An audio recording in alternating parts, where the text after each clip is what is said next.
Hello, everybody, and welcome to ReGen D&D. We got episode number 4 coming up live for y'all, and I kick it over to Mongoose for a recap from last week. Actually, we're going to change it up a little bit. I'm simply going to say when we last left our heroes and have one of you recap last week. Oh. Oh. I don't remember what happened.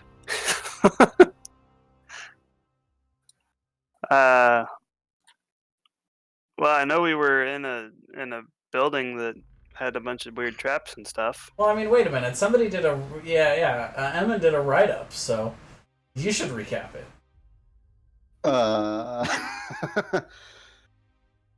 So, all right. Let's see here. We started off, I'm trying to remember, because it was fun trying to do the recap. Which, by the way, I did write it all as Emin, so you should all go read it, because I think it's kind of funny. We started out at... Is that... The barricade. Yeah, the barricade. Right. And then we found out it was Durier. We all, Crench's old acquaintance. We shared some food, went to the town the next day. Before that, what the Lord and Sir, I can never remember the name, Turled and... What's the other one? God damn it. Thank you. If only there was a button over there that said notable NPCs I could click on, you know? If only. If only. We met up with them. We went to Hughes. We went to Turled. Both of them kind of gave us some things. One gave us a bunch of gold. One gave us the magical box that had the short sword, the great sword, I can't remember what else. Healing potions. Right, the healing potions, all that. We went through, registered. Right. We went through and registered the tradition of rejects. All hail Tor. And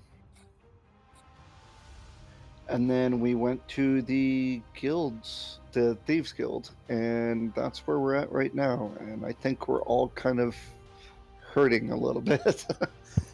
Oh, that's right. I almost died. Speak for yourself. I'm just fine. You and I, Grendel, are like, ow. So the last thing that happened was the bear smashed through the door. I like Barrick. That makes me smile a lot. You like that? Yeah. Ooh, yeah, that's a brand new bear icon. Hello. Pretty. I mentioned one of you, I don't remember who. I can move myself. Oh yeah, that should be fixed. By the way, all of you should be able to move. Nice. I forget who it was, but whoever made their perception check prior to the start of the combat, you guys heard movement in the next room over. Yes. I think that was me. The room below where Crench is, and you can still hear some movement. Let me see how many hit points I'm at. I know it's low. All right, so I'm gonna kind of take charge at this point. I think because I don't know if you guys have any more healings. Didn't you use them all already in the combat? I'm out. I used the potion. Well, yeah, you don't Pretty have sure you I'm don't out. have any healing spells. Yeah. Who, me? Yeah. I do. No, Emin. No, he doesn't I used have the any. potion. Yeah. All right, so the bear went through the door. So the bear is actually in the other room, right? No, I just smashed it open. Oh, okay. All right. So, Can you guys see that whole room? Did I reveal that properly? Yeah. You did. Yep. So This room? This room here. Let me make sure. Yeah. Yeah, we can see that. oh, I can't do anything double tapping though. Feels bad. Oh well, I guess I can move myself. So what does it matter?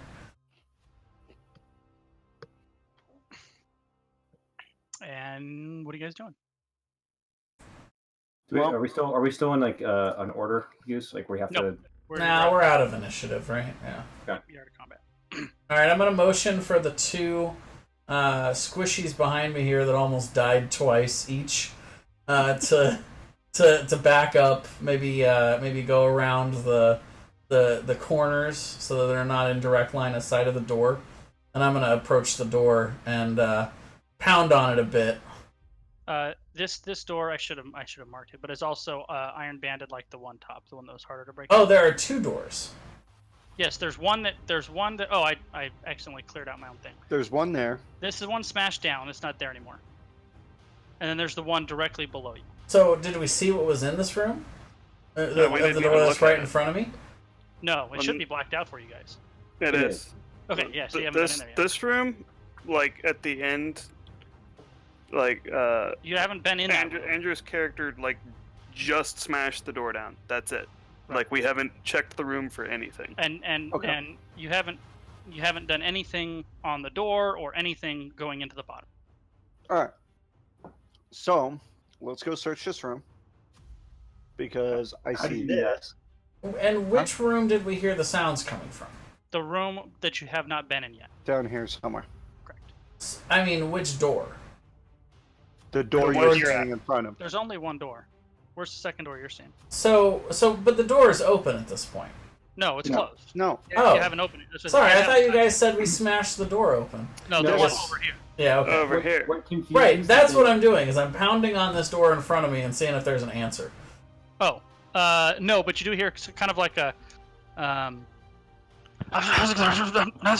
like kind of like there was a reaction to it, but the reaction wasn't to you.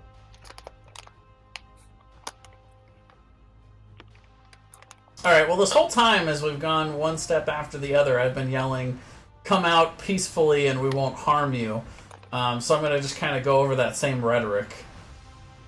Trying to convince them to come out, without us having to smash down the door. What you hear sounds like shuffling and quickly. Alright, well, I mean, we've got these guys right in front of us. I don't think we should stop and continue searching. We should try to get in there, but we need our squishy people to back up first. So I don't know if they're going to have anything to attack us with right off the bat. Well, I'm fine, but... I see this here. Let's search the room. Let's see if we can't find a possibility of a healing potion or something like that. So we have people not going in there hurting. Yeah, I'll move here so I'm out of line of sight. But if people go down, I can keep them from dying. I have a cantrip that'll do that. I'm backing Heal up. them. I'm going to motion for the bear to break the door down. Okay. Do we not want to do the other room yet or anything, or? I mean, I don't think so. I think Well, whatever's in there, we're going to lose Jay's these got a guys good again. point. We might be on a timer with these guys. They're doing something in there, and they're not being cooperative with what we're trying to do. So getting in there and getting them to stop whatever they're doing as soon as possible is probably not a bad idea. All right, so I'm rolling a d20 for smashing the door. Yep. Make a strength check if you're going to try to smash the door. Oh, I guess I would have checked the door to see if it was locked, but I'm assuming it was. Well, you didn't. So what are we doing? My bad. Go ahead, smash. Smash Okay. away. We still can. I mean, Well, you already were smashing, so he can check it after that. Yeah, if you once you roll So what do that you die, that's it. want. What do you That's have? Is that 14? 14. Okay, so the door holds, and you take. Oh, let me get my little roller here. 4 points of bludgeoning damage as the door seems to strain a bit, but holds under the bear slamming into it.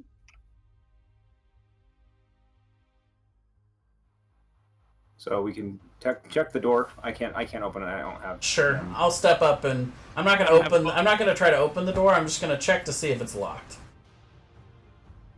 I'm gonna like turn the handle and see if it's locked or not. Hold on. Make a perception check. Okay. Nope. 8.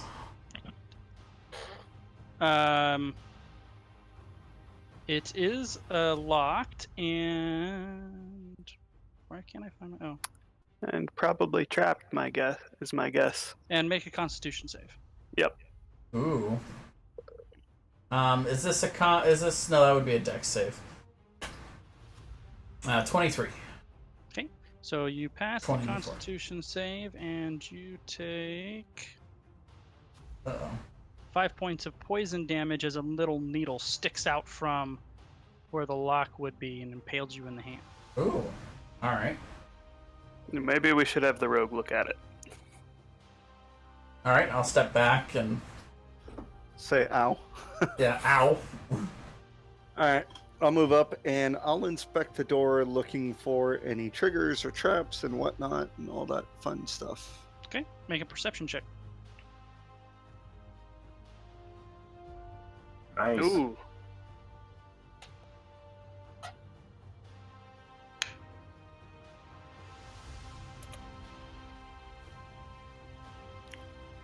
Oh, that's already. I'm waiting for your modifiers. I forgot it does it already. Yeah. Yep. The obviously the door lock was trapped, but the trap has now been sprung, and it looks like that'll be that as far as traps go. Okay. But the door is still locked. I'm going to see if I can't pick the lock. Okay, go ahead and make a dexterity check. Yes. Sleight of hand or just dexterity? You know, it's the first time we've done lockpick check from the 5th edition. Let me check. Yeah. You know, you'd think as someone playing a rogue, I would have looked this already. Only took 4 episodes for a smart rogue to think maybe I should pick that lock. Well, I'm really not a rogue so much as a stabby kind of guy. Oh, okay, sure. Hold on. Character would need go away. Character would need to use Thieves' Tools, dexterity check with proficiency bonus if you're proficient with the Thieves' Tools. Do you have Thieves' Tools? Yep. Okay, so basically make a dexterity check and add your proficiency bonus. How the hell do I make a dexterity check on this thing? Probably Roll a d20. Yeah, that's probably the easiest way until I figure that out. Ooh. Well, you get modifiers still. That's going to be an 11 plus my... What's our proficiency right now? 2? 2. Yeah, 2. So we're looking at a 13. Nope, not quite. I'm still wrestling with it. I'll try again. Natural 1, I bet. Nope. Cool, that's better. There you go. So 19. So there you go. Now you have unlocked the door, but it is still closed until you tell me you actually open it. But it is unlocked. Nope, I move here. I did my job. You guys go. Now, would Lucius be able to open the door just enough for the bear to be able to like push the rest of the way open? I mean, I'll Yeah, so take all the I need to hilt do of is- my Yeah, I mean, glaive and just push it open. the only reason he can't open the door is because he doesn't have thumbs. Once the door is not lashed anymore, he can just push it open. Sure.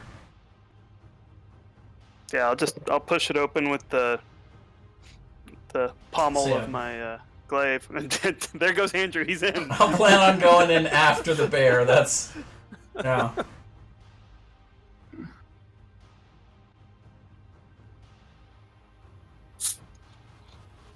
Uno momento, por favor. You're a little quiet tonight, Brian. I don't know why that would be. I can turn my sensitivity up a bit. He sounds the same to me. Try now. All right. By the way, I love when I'm looking for like a little guy to put in here from like the little tokens, and that there's one of the South Park characters from the Stick of Truth. Oh, there's a couple of them actually. That's hilarious. So This'll do. I'm gonna go ahead and sniff to see if I can smell anything in there. Are you inside, or you just? Well, I assume you went inside if you push your way through the door. Yeah, so I'm You can probably see the guy on the bed. yeah, just like Yeah. I'm trying to sniff. I'm trying to He's sniff it. actually. I'll tell you what he's doing. He's actually not on the bed, but uno momento. I was gonna sniff to make sure there wasn't anybody else that I couldn't see.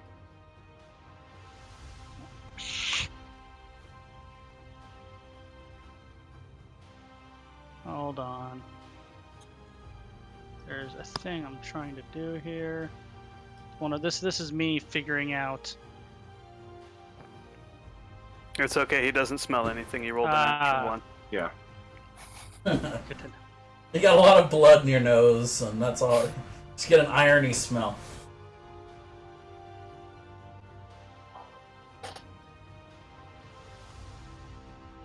You guys seen these little icons pop up? Yeah. What do I Around like? you, like the green and the Oh. Now you guys can see that, right? Nice. Trapdoor? Door. Yep. There you go. I said that was me trying to figure this stuff out. Okay, so the bear smashes through the door, pushes the door open, and runs in dramatically. There's a young dude, represented by that guy there. The bed is obviously askew because they moved it to reveal this trap door. Mm-hmm. The trap door is open, and as Barrack runs in there, you can see him yelling down there, "Hurry, hurry, hurry, hurry!" And what do you do? When you say young, how young? Late teens? Okay. Is Can this a door? I 18, 19? can I Is try the to door run right up to him and grapple him? You may. Is this a door right here? That is a door, yes. Okay. So grapple would be a D20 Yes, I think it's a Strength. check. strength check, or is it an Ooh. Thanks. You would use athletics. Well, Actually, 2 is not going to help me. Even with. So if I think yeah, it's a if strength it's, check versus a strength check or a dex check is what it is, whichever of the others one's higher. but would I get proficiency for my athletics? Is what I would need to know. Is it an athletics or is it just a straight strength? Because I'd be proficient on a saving throw or an athletics check, but not just a strength check. I guess I don't know. When you want to grab a creature or wrestle with it, you can use the attack action to make a special melee attack or grapple. If you're able to make multiple attacks with the attack action, this attack replaces one of them. Target of your grapple must be no more than one size larger than you, and it must be within your reach by making a grapple check, which is a strength athletics check contested by the target's strength athletics or dexterity acrobatics check. The target chooses the ability to use. Okay, so yeah, I'll use an athletics check, and I get 8. Okay. So he. Oh, where's my little tool and why isn't it? Crap, did I put him on the wrong thing? Oh, there we go. So he dives out of the way. You grab air. Oh, he. There's also. I should have put this before. There's actually a bag right here. Hold on, let me write it. Okay. There's a bag right there. That's a bag, cloth sack of some sort. A cloth sack bag. Right, cloth sack bag, like the size of like a regular trash bag. What is everyone else doing while Crench is grabbing air? Well, I'm just I'm hunkered down, I'm blocking the door at this point. All right. And I'm growling really menacingly, I'm trying to intimidate him. All right, make an intimidate check. So that would be a D20. Yep. 11. And I guess charisma at that point, or what do we use for? Yeah, your How's it charisma pay? modifier, and then if you're proficient, I don't know. And if I would say make it with advantage because you are a bear. So to get to roll again. So you roll again, take whichever's higher. Okay. Okay, and then Plus your charisma. Charisma is 7 on a bear. Oh, no, you keep your charisma though. Oh, when you're mine bear is form. 13. You get I'm the sorry. physical stats and you keep the mental stats. So your strength, dex, con are the bears, but your intelligence, wisdom, charisma are yours. So my score's a 13 with the mod, which is 1. So 13. Okay. The guy screams and kind of falls back and says, "Ah! Don't hurt me! Don't hurt me! I give up! I give."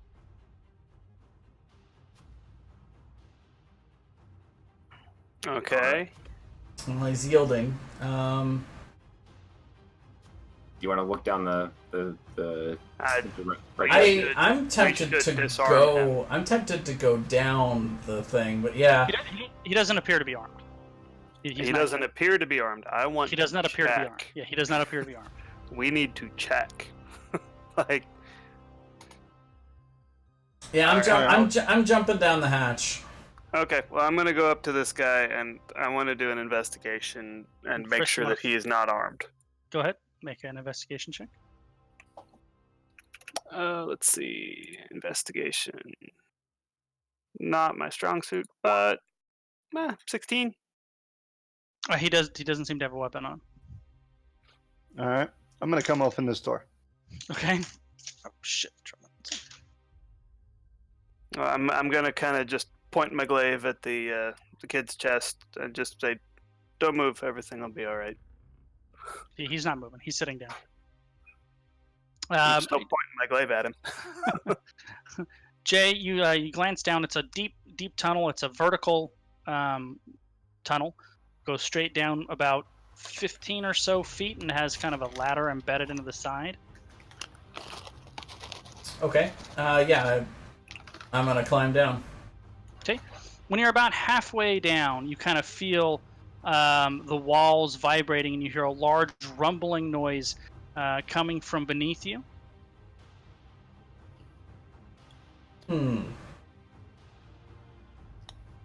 All right, I'm going back up then. Okay. As you're climbing back up to the top, the rumbling lasts for, I don't know, 10 seconds or so, and then stops, and you can kind of see like dirt and dust kind of rising up a little bit from the trap door before everything settles. So is that blocking the path now? Can I tell, or? I mean, you can look. It doesn't block the vertical path, no, but you can't really see. I think they Indiana Jones bouldered their path or something. Okay. I think I don't think I want to chase. Well, I kind of do. Gosh. Yeah, I mean, you guys got this up there. I'm going down. Okay. While he's climbing down, you guys have a few seconds. Anyone want to do anything in particular? I want to start interrogating this guy. No. Okay. Like, I'm gonna ask him, what's down the trapdoor? Is he alone? Did he have any friends? And let's see, I think I still have a 2nd level spell.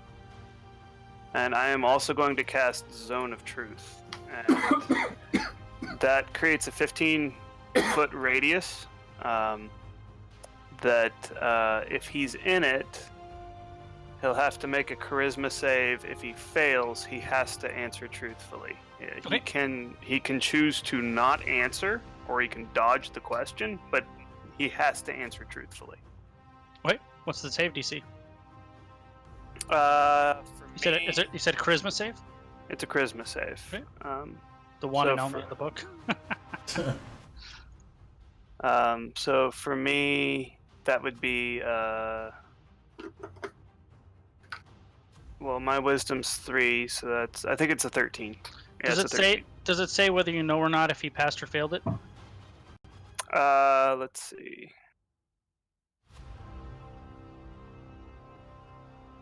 I know if it succeeds. Yes. Okay. He failed the save. So it succeeded. So he has to answer truthfully. Okay. So what are you asking first? I'm asking, what is this place? So well, this was the house. This was the guild house. For the Thieves Guild? Yeah, for Dog's boys. For Dog. Who's Dog? Dog was the thief guild, the guild master. He was. What happened to him? I have no idea. He just didn't come back. Ask him about any traps in the house. Are there any more traps in the house? I don't know which one you guys came across. Tell us about all of them. Yeah, tell us about all of them. Yeah. Well, there was the one on the door. There was the crystal in the next room, and then there's the delay on the top floor. Those are the only ones that I know about. Okay. What's the crystal in the next room? That was the stuff. Yeah, that was the spirits that we killed. Oh, okay, yeah. Well, what about, and the delay was the one we already dealt with, right? Okay. No, So no, wait, Not about that. necessarily. well, that was a clicky trap, like because we started upstairs and then we came Right, downstairs. but in theory, the clicky trap is still going if we haven't hit that button to reset it again. Yeah, but do we need? I don't. All right. Well, while you guys are discussing that, Crench, you reach the bottom of the ladder, and when you get to the bottom, there's a horizontal path that goes out away from the guild house, and it's been collapsed. So that was the noise that you heard. Okay. I guess I'll come back up then. Okay, so I'm gonna ask this kid, what's your name? Brennan. Brandon. They collapsed the path downstairs, didn't they, Brandon? Well, yeah, that's what he would have done. We were trying to get out of here. Okay, where do you meet up? Where's your fallback spot? Fallback spot. Everyone's gone. We were leaving. We were getting out of here. Why were you getting out of here? The Golden Circle, I imagine. I don't know what happened to everyone else, but it was just me and Tevis, and we were just trying to get the valuables and get out of town. We wanted to be far away from here. What's the Golden Circle? That was the when you read the note that was in the crate. That was the big thieves guild that they said thought these guys were stepping on their toes. Oh, gotcha. These guys were moving in on Golden Circle's turf, Right. or so Golden Circle says or thinks. Correct. Okay. Or so the paper says. Okay.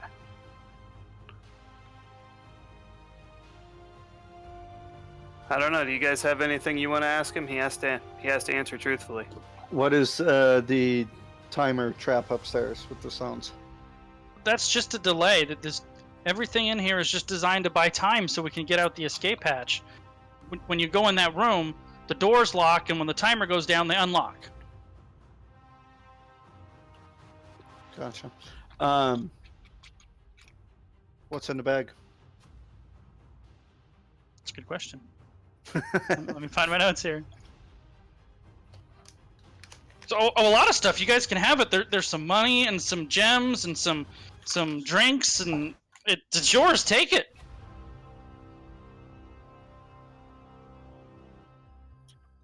Okay, I'll grab the bag and I'll very gently put everything on the floor over. Actually, we're gonna put it right here.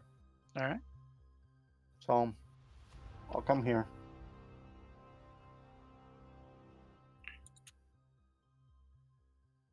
No, here. I don't trust you. No.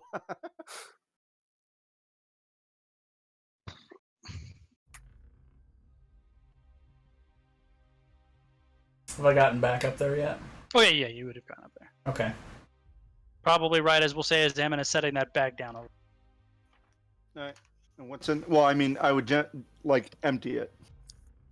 Inside is 100 copper pieces, 60 silver pieces, 5 gold pieces, 3 gems, a potion, another Hold on. potion, 100 another copper. potion. 3 gold. 100 copper, 60 silver. Okay. 50 gold pieces. 50. Never mind. 3 gems. 3 gems, and 1, 2, 3 potions. Nice. All right. I'm gonna look to Crinch as he comes up and say, "Hey, this one has to answer truthfully for the next 10 minutes. Ask him anything you want." Where are you planning on going after this, kid? Out of town. We were just gonna run out of here. We didn't really know where. We were just leaving Why don't you want to be here? because all the boys are gone. I don't know what happened to them. They could be coming for us next. I'm just trying to get out of town. There's a bigger thieves guild moving in on their turf that's basically threatening to kill them all. Yeah. That's why they're leaving. Jason knows that, but Crench does not know that. Right. That's the Sarah. That's why that Wait. was Lucius Oh, okay. telling Crinch. I got you. So if this is all going on, I'm gonna I'm feeling kind of safe. I'm gonna turn back into my gnome self, back into Merrick, and I'm gonna say oogie boogie at the guy. Oogie boogie. Oogie boogie. I like it. Were you one of the members of the guild that was here before? Yeah, Tevis and I both.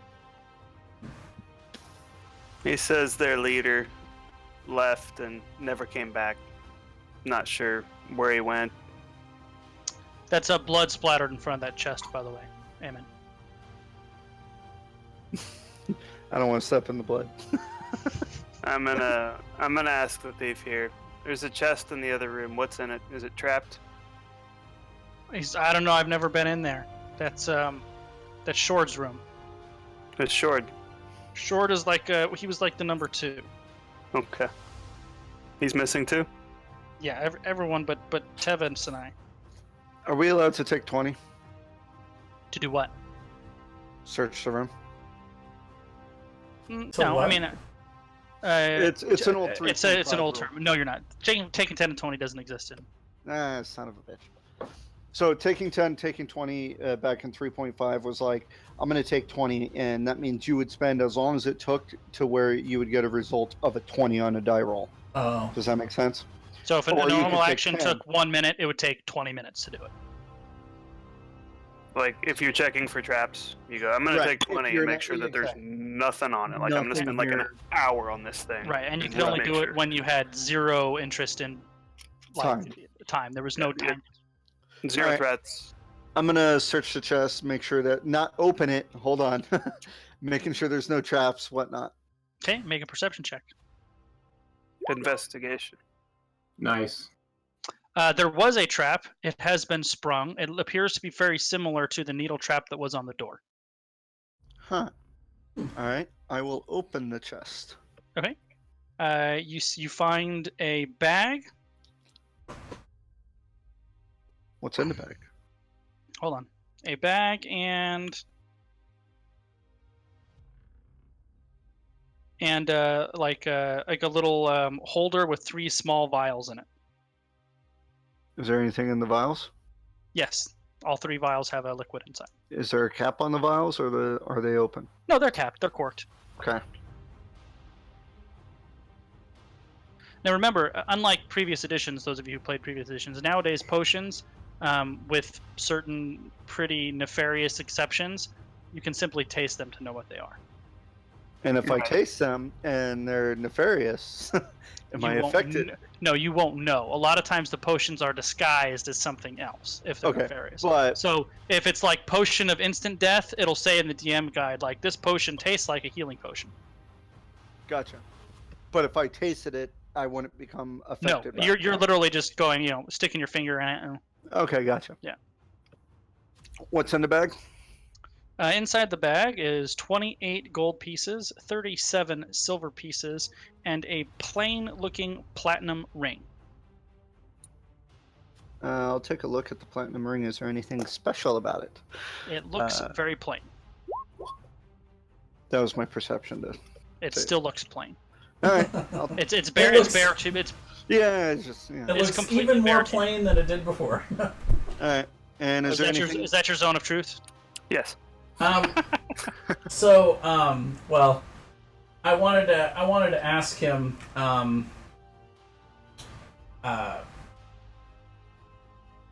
I know you have to ask. I know you have to answer truthfully. So I want to ask you, how afraid you are about what's going on here. Like, is this something that you God, I'm having trouble wording this right. Are you referring to us, or are you referring to the other Thieves Guild? I'm asking him, like, if he's so afraid of this situation that he could not be talked out of leaving here. He's like, Would the other Thieves Guild come in to kill him, basically? That's the situation you're referring to? Yeah, like Okay. I'm trying to gauge how scared he is of it, essentially. when it was just me and Tevis, I'm plenty scared. All the other boys are gone. I don't know what happened. Okay. I certainly wouldn't stick around to find out.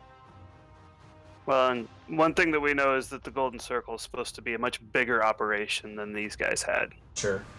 Now, these guys are small time, and the Golden Circle is like mafia type stuff.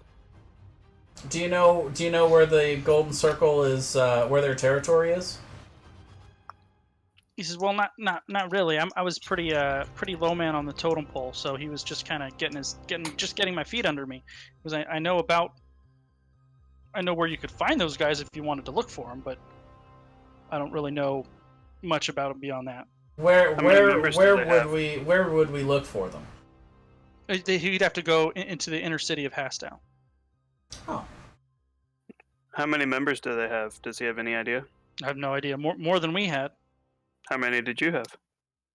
Let me tell you real quick. So there were 5 of us. 5. Okay. Including your leader? Yeah, 5 total. Do you know where this path leads out to?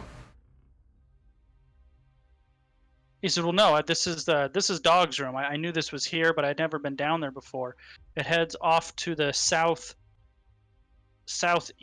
or so, a little ways, before it kind of comes up as like an escape. Like shoot out on the land to run off."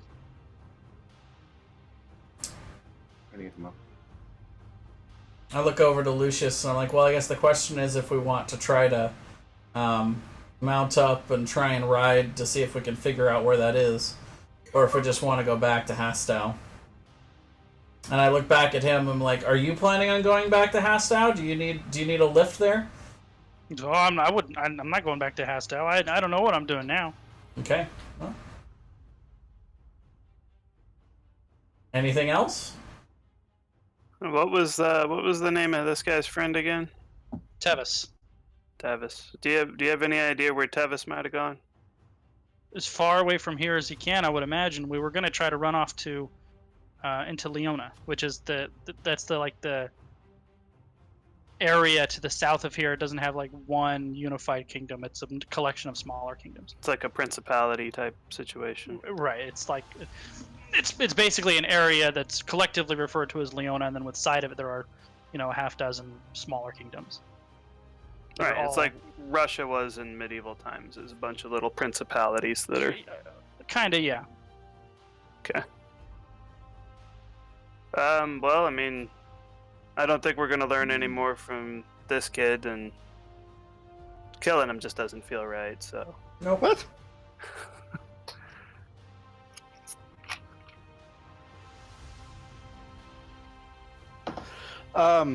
No, I gave up the stuff willingly, Tell the so I kid. think it's fine. Tell us anything else you think we would want to know, or I feed you to the bear.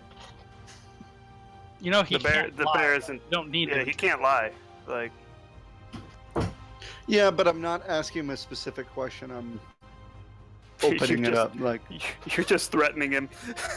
I'm an assassin. That's what I do.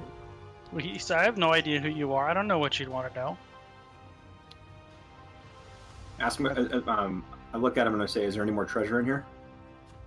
He says, "No, we were trying to clear most of it out. There's the bag here. There was the bag we left earlier in the cart. We were going to go fill it up and make a run for it. Just the bags that Tevis got out." What did Tevis take? So I don't really know what were in the bags. I just knew Dog had stuff in here. How long ago did the dog disappear? Oh, it's been a couple days now, 3-4 days.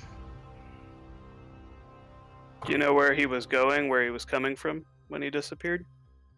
So yeah, Dog and Gaz and Fords, the 3 of them had a job that they were going to try to do inside Hastow, and they never came back. What was the target of the job? I don't know. Didn't tell me. Where are you Maybe from? Here, I'm from Hastow originally. we can maybe ask the guards in town and see if there's word on any kind of break-in or criminal activity that happened this recently. isn't in a town, right? Isn't this kind No, of? this is in a village that's like 3/4 day ride outside of Hastow. Yeah, but they were doing the job in Hastow. The job was in Hastow, or so this guy Gotcha. says. Well, he's telling the truth. So Well, as far as he knows it He's is. telling the truth as he knows it. Yeah, as far as he knows it is, right. I mean, what he could be telling you is completely false. He just wouldn't know that it's false. Right. He believes it to be the truth. Correct. That's what he was told. So Do you have family in Hastow? Not anymore. It's just me, just Brennan. Just Brennan. I'd say we let him go and find his way south. Agreed. I think if he goes to Hastow, it sounds like the Golden Circle's moved in on that area, and they'll know him as a rival gang. They'll just kill him. Brennan, is there anything we can do for you? She's like, what do you mean? Well, I'll throw 3 gold at him. Be like, there, that should be enough to get you south. She said, thanks. we should ask him about Lord Hughes. I don't think he's gonna know anything. What do you know about Lord Hughes? I know he's one of these dukes that has too much money. Have you ever? Did you or anyone else from the guild ever interact with him? Just no. What would we be doing interacting with a highfalutin guy like Hughes? Did you steal from him? Did I? No, I've barely stolen from anybody. I just got here. Has the guild ever stolen from him? Not to my knowledge, but that was all dog stuff. That he handled all that stuff. So now that everything's calmed down, Prince has been kind of walking around the room, kind of thinking about this place and what's been going on with it, and particularly we're kind of close to Hastow from here, relative to anywhere else we might go, but on the correct side. Like if anything truly devastating is going to come from anywhere, it's going to be from the north, not from the south. You're definitely on the safe side. Yeah, and so I'm gonna turn to him, and I'm like, I have one last question for you. If there was another crew here that you felt like you could trust, would you be willing to stay here at that point? If I felt safe, as long as I don't feel like anybody's gonna come and get me in the night, because I have nowhere to go. I have no. That's why we were gonna take the stuff. Take the stuff, run south, get out of here, and start fresh somewhere. Hmm. Do you know if the Golden Circle know this place is your hideout? So if they knew what job they were on, I'm sure they knew where this house was. Hmm. Well, I'll look at him and say, Brennan, we're the tradition of rejects. It seems like you're a reject too. He kind of smirks a little bit. Says, yeah. How'd you like to stick with us for a couple of days? He goes, well, where's that? Well, unfortunately, we're going back to Hastow today, but we can offer you safe passage, and we might have a few ideas for something you can do for us, but something that would keep you safe. He says, he kind of make a persuasion check, actually. Okay. While that's going on, I'm going to turn to Ammon and say, did you find anything in the other room? What room? Make a charisma save. Make a charisma save. I'm kidding. Yeah, you're in zone of truth. That's a good You're point. in zone of truth, too. Exactly. Make a charisma save. Oh, that's fantastic. And not 9, by the way, Mongoose. 9 All of a on sudden, persuasion. Lucius is like, I can't lie!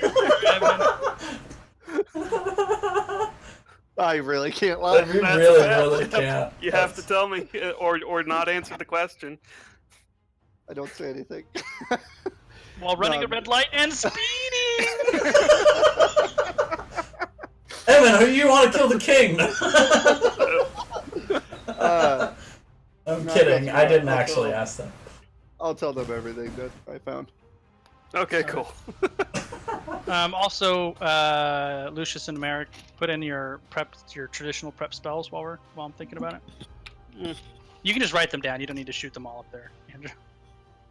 I love doing that though. It's so much fun. It floods the chat. I say do it. Spammer. If you love it, do it. So, persuasion of 9. What's the kid's reaction?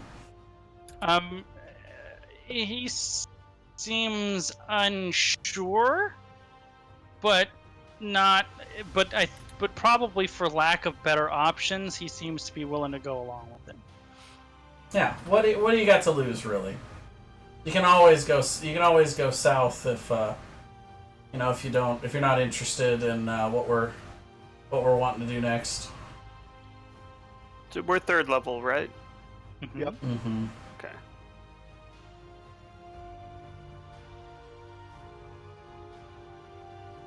Okay. You guys have day after tomorrow is when you have to meet Turld to go to the coronation celebration. So yeah, like when we went to the dinner, the next day was day 1. So we got that's 2 and 3, and then 4 is when we're going to the thing. No, so you spent day 1 riding here, and now it's that evening. We got day You have 2, and then we're Yeah, leaving on day 3. And well, it's the same. It's the same day. It's not a big travel thing. So you leave midday and you arrive at the castle later that day. Sure. So yeah, day 3 Okay. is the day you are meeting Turld, and is also the day of this celebration. It's the same day. Is that the same day that we were gonna have our registration tokens ready? No, that was the following day, actually. Oh, okay. So we won't have those before we leave. Okay. So I think Well, what we that's need to good do is Well, we're not. Probably We're probably not rest. gonna leave, right? We're not gonna. I mean, it's night. It's basically nighttime. Mhm, We're yeah, not gonna it ride would back. So Be, yeah, it would be about sunset, getting close to it. I say we stay here for the night. yeah. I think we should invite Brendan, even though we're going back to Hastow, to come with us because no one's going to recognize him. I messed that up.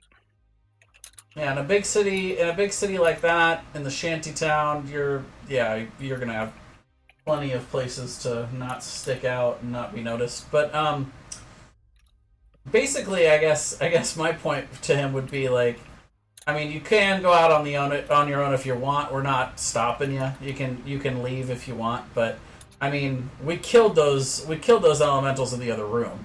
Like, you're going to be safer with us than you are going to be out there on your own. And he, he would fit fairly well in the shanty town. He would stick out a lot inside the city center. Sure. It's all right. We'll ride around when we get there. Well, we can ask him. Does he want to stay here without us, or does he want to come back with us to the shantytown? What do you want to do, Brennan? You said to just stay here by myself. Are you guys coming back? Yes. Well, we're gonna. I mean, we might as well just stay here for the night. And Well, I'm talking. You know. I'm talking about in general, Jay. I'm talking. Oh. Talking about moving forward. I want to make the decision now so we can move on. well, what do you guys think of this place? Do we want to put an investment in here?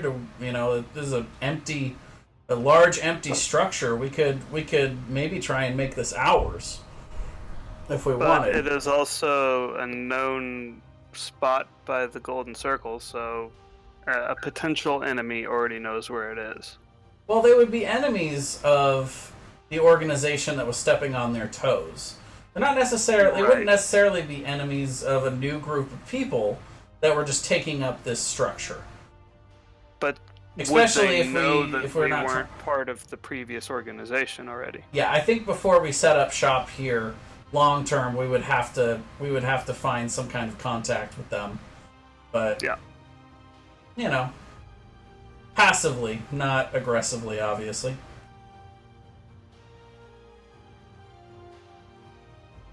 Either that, or we would have to find a sufficient way to guard this place. A sufficient amount of people to guard it. Yeah, that's my biggest concern right now. Is just we're about to go for the king's celebratory coronation. How do we hold this place? Even leaving the one dude here, he wouldn't be able to hold it by himself. I mean, it's a building just outside of a small farming village in a fairly civilized area. What about the brigade that we met the other day on our way down to Hastow? If we paid them, maybe they'd be interested in coming and staying here. So you're talking about your friend Yeah, Durrier. Durrier and Oh, and the bandits. yeah. Right. I mean, Durrier and the Bandits. That is the name of a band right there. right. Yeah, it is.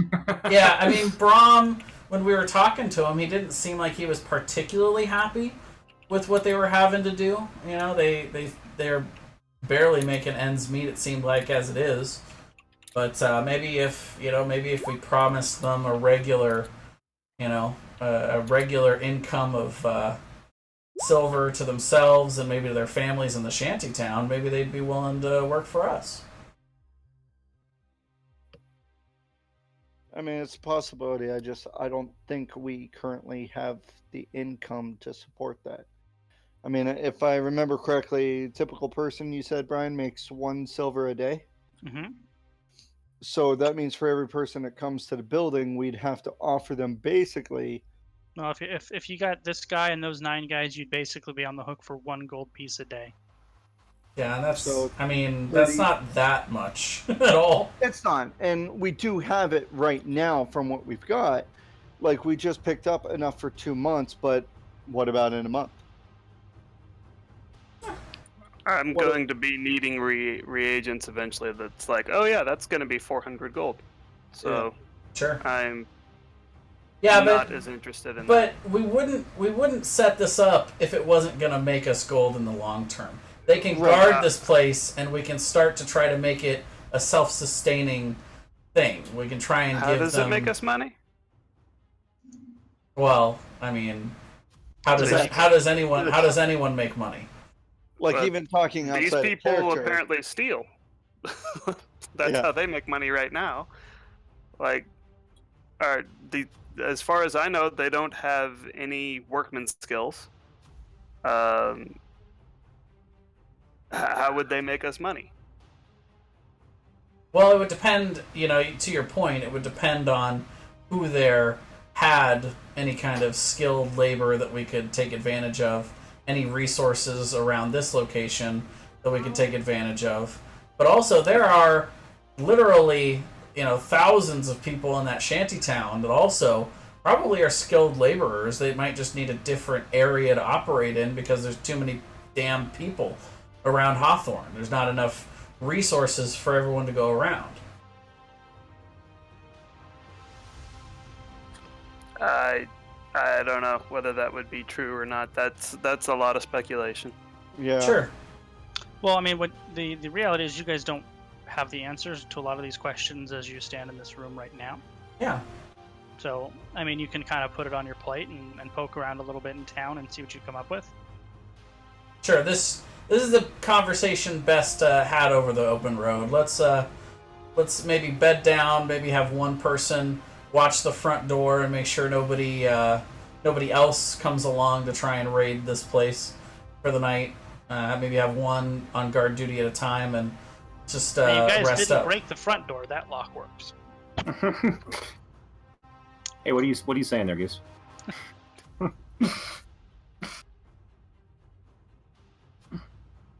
we have a what do you key guys? to the locked So what do door? you guys think? Stay here for the night and then make our way back, and we'll maybe think about this place later. Sure. Yeah, Okay. that's my vote.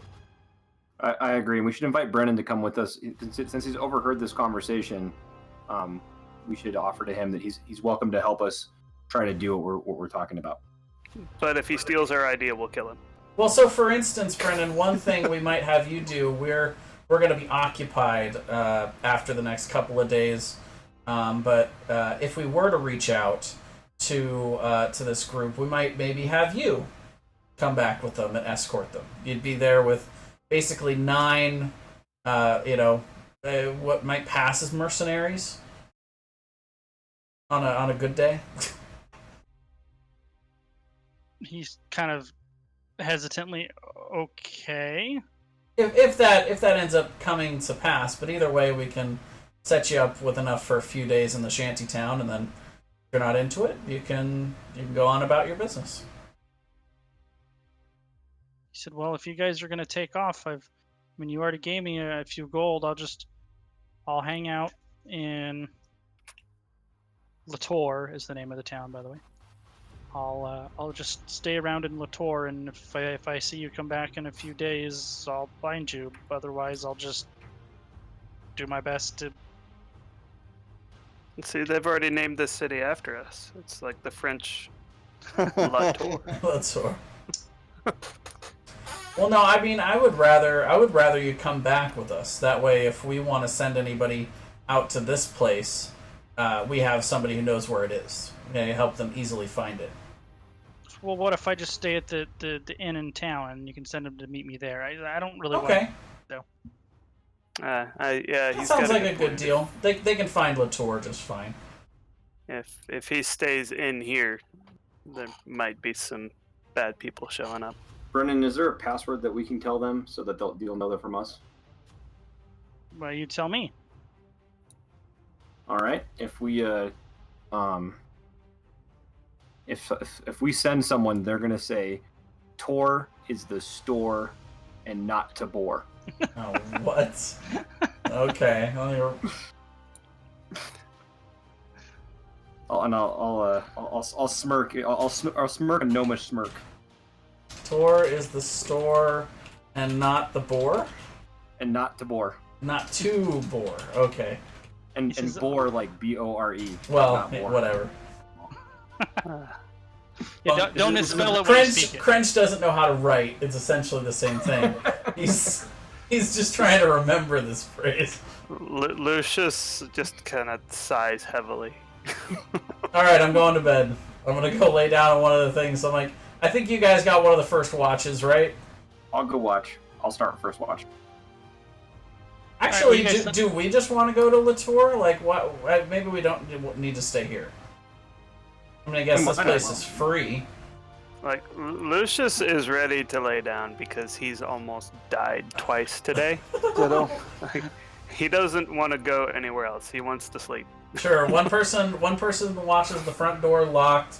If anybody even comes near this house, you come down and wake us up. All right, I'm gonna go watch the upstairs. All right. So you guys sleep through the night. There's it's uneventful.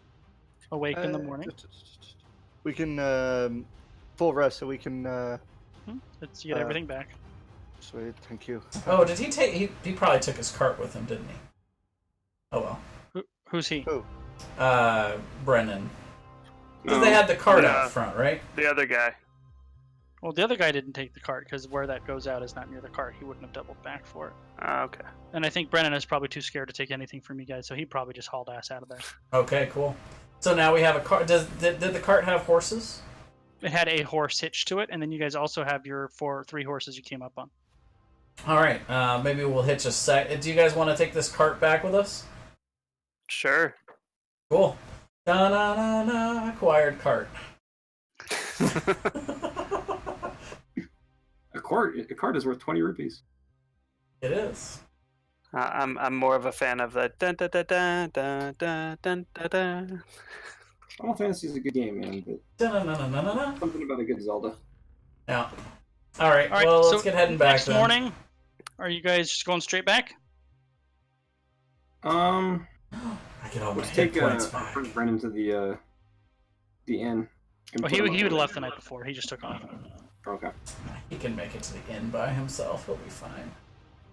He had 3 gold. He might have just fucked off. We'll see.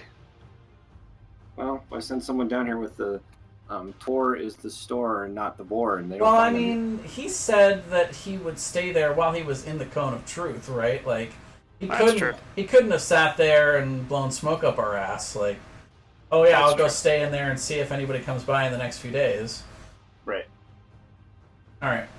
All right. So I think we should just beeline it back, guys. I don't see a reason to mess around in this town. Do we have? Okay. All right, so you guys take off the next morning, work your way back to Hastal. Once again, you would have been stopped at the southern gate. For those of you, mostly Emin and Lucius. So when we got back into town, I would have wanted to go to the storage place.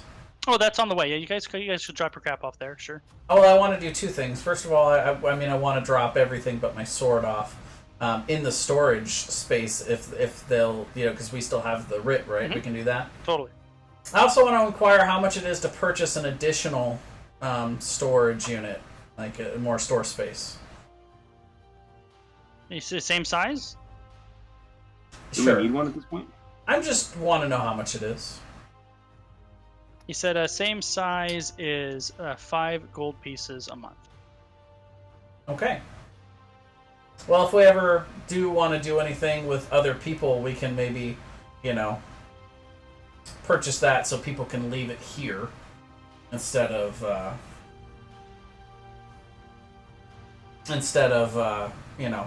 leaving it in our storage and having to risk our stuff being taken. Or So what are you Yeah, leaving keep in it storage separate. and what are you keeping on your person? it's okay to have a shield in town, right? Like, there's no. No, they don't want any weaponry. And the thing is, they don't consider the swords weaponry. They're more like accoutrements or status symbols. So they would stop me with a shield, even. They would Okay. stop you with the shield, right? All right, fine. Then I'll leave everything in there except for my greatsword. So we need to find someone to identify this magical sword, and we probably need to get the ring that we found. The ring, right. I cast Detect Magic on the ring. The ring does not emanate magic. It's not a magical ring. Does anything else of all the loot, the potions, all that radiate? Just the sword. Oh, and the chain shirt that you guys picked up where the sword was is actually mithril. It's a mithril chain shirt. Oh, and how much gold did we get from that last chest and from... Oh, we would have split it, right? All right. Yeah, I'll get the numbers out to you in a moment. Okay. And feel free to just, post them in Discord so we don't have to keep repeating it over and over again. That might be a good idea for you too, Goose, if you ever want to do that. Fair enough. Put it in the Roll20 chat, please. Oh, that works. Yeah, that's probably best. I like it. Then everybody can see it. All right, so I've dropped that stuff off, and then... So it's just the excess weapons and armor that you're leaving in there, basically. Right. I'm keeping my glaive. Okay. So you would be stopped at the southern gate by a guard one more time. Says you can't No. bring that in there, man. Oh, they let me take it in. I've got a permit from the guy. Let me What's his name? see that. The guy that gave you the letter, was that Turld or was that Hughes? I believe it was Turld. No, it was Hughes. Was it Hughes? Never mind, it was Hughes. I mean, it was a letter of introduction. It wasn't, Hey, don't be helping the Leon. Sorry. So you hand him a letter. He goes, "Well, this is nice, but it doesn't say you can bring that thing in here." They let me bring it in yesterday. Well, that guy should have been fired. He can't come in here with that thing.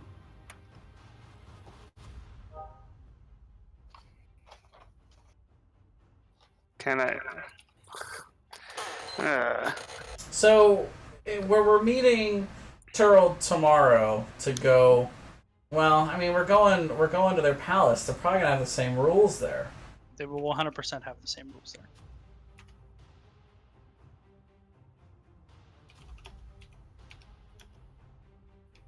Doesn't even get like a check to try and convince the guy.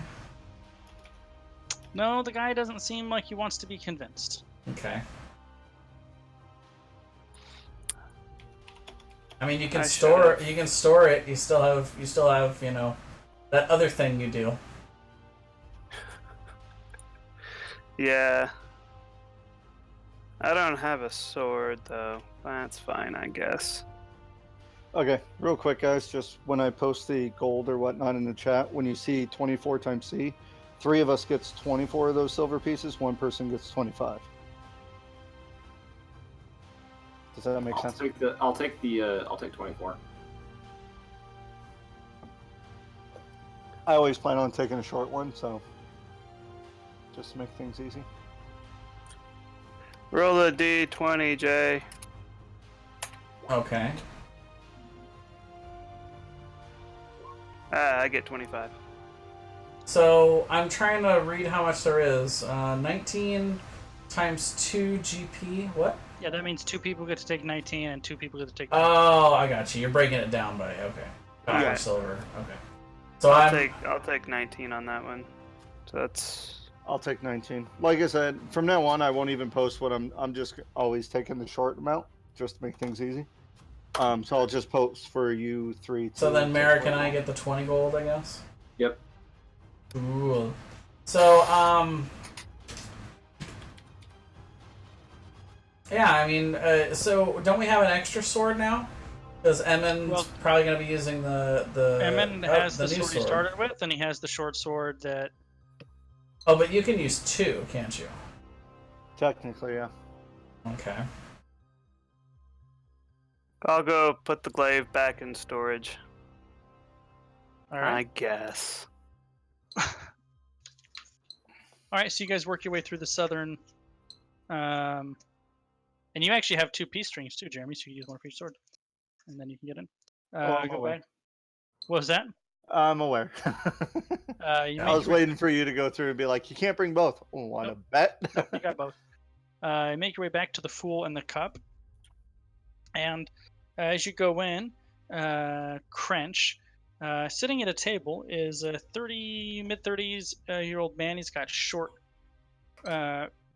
curly, like golden brown hair, kind of an 80s porn stash going on. You got Got a mail. Oh, sorry. He's got scar over his right eye. He's about, medium height, fairly athletic build. You recognize him as a Nestler, somebody you've known before who's been a valet for Lord Baldwin for a long time. You guys did not get along particularly well when you were in Baldwin's service. He's sitting at a table, drinking an ale, and he basically stands up and starts walking towards you guys when you walk in. You said his name was a Nestler? Nestler. Oh, Nestler. As opposed to Nestor, the tailor. Okay. Correct.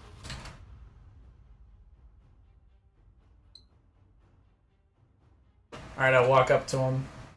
And, any news from Sir Baldwin? I'm not even going over pleasantries with this guy.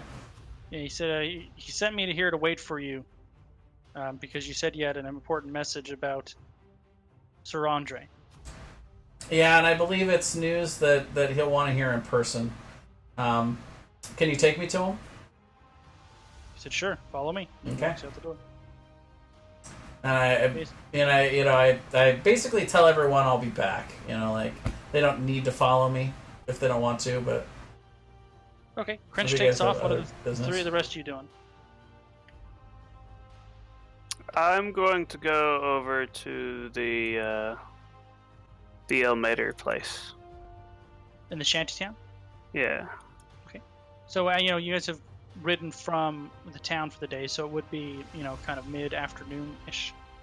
But you can certainly go out there and help out for the evening should you choose. I'm gonna go to the sweet shop. Excellent. I'm gonna ask Amon. I'm gonna ask Amon if he wants to go with me. Emin, if he wants to go with me. Yeah, I'll go. Why not? All right, you guys go off to the sweets shop. Lucius, are you going to just spend the evening there and come back? Are you going to stay the night over there? What's your plan? I'm gonna come back to the inn for the evening. Okay. Also, I'd like to find somebody who could possibly identify the sword. Well, you guys can self-identify. Remember that. Well, 8 hours of attunement, right? Correct. Well, no, Yeah. it's 8 hours to study it and identify it, and then 8 hours to attune to it if you want to. Okay, gotcha. And what time is it? It's middle of the afternoon. I'll do it after we go to the sweet shop. And then to also remember, tomorrow morning you guys are supposed to pick up your fancy schmancy clothes. Yep. All right, we'll start with Crench.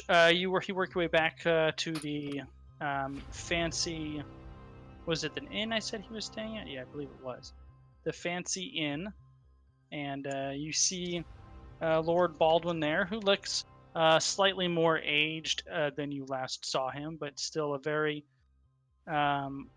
burly man, a little too much in the way of rich foods. He's got a little bit of a belly, but strong, kind of dark, short slicked back hair and a very round face. He's a fairly tall guy, not quite as tall as you.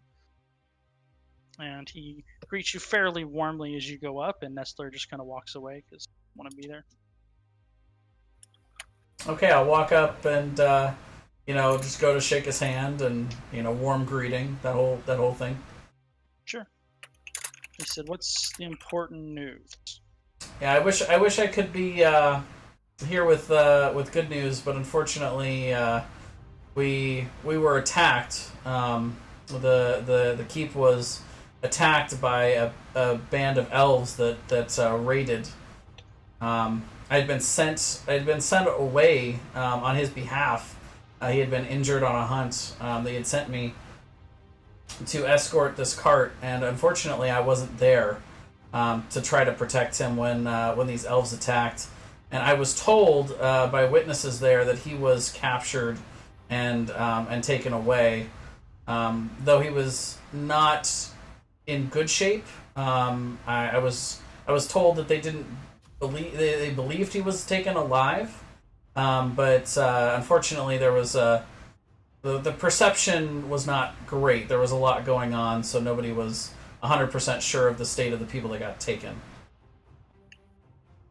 He said, "Oh, well, hopefully we'll hear fairly soon here about a ransom. Hopefully all they want is a ransom." Well, Indeed, we wanted to pursue, but we were told it was about a group of 50 elves, and we just didn't have any kind of force to really pursue that and hope for any kind of success. I would have done anything to try and pursue and get him back, but he had still, I still felt obligated to fulfill the command that he had given me to escort this group of refugees back here. So I decided to just go ahead and finish out his command, and we got him here safely. But unfortunately, we couldn't do much about the raid. The keep's basically been abandoned. Most of the people that were still there were elderly and children, and they were they went with Lord Joffrey. They went to his keep to stay there for the time being. So it's probably abandoned at this point. If anyone wants to go out and do anything with the keep. he kind of nods his head slowly, very stoic look upon his face. He said, "Well, I'm sure you did what you thought was best. Where was it? What are you doing with yourself now?" Well, there was an interesting group that were traveling with this caravan. A couple of noblemen had actually been kidnapped by a group of bandits, and we had been sent out to try to retrieve them, and we're actually kind of successful in that endeavor. So I've been just kind of traveling around with them ever since we got back here. It seems like we have a pretty good pairing together, and Sir Turld actually invited us to the king's coronation anniversary. So I guess that's kind of our next big plans, is we're going to accompany his group to that. He seems very surprised by that. He goes, "Oh, well, that'll be quite the education for you then. I guess we'll see you tomorrow night then." Okay. I figured you might be there, and I kind of asked him about, I don't want to press. I don't want to press him if he doesn't seem like he's responsive. But I would just kind of basically ask him, what's been going on with his whole group and what's been going on at their location. He gives you kind of a very, while you are both friendly, he is still a duke and a noble, and you are still not. So Right. he kind of probably giving you a little bit of a non-answer, if you will. Like everything's fine, or Yeah, same old. It's as it always was. Something to that effect. A complete non-answer, basically. Sure. Well, then I would just say if you need anything, feel free to reach out. we're still going to be here in the city, so just let me know. And again, my condolences on the situation at hand. I wish I could have done more. He goes, well, I'm sure you did all that you could, and thank you for letting me know. Okay. And I'll go ahead and take my leave. All right.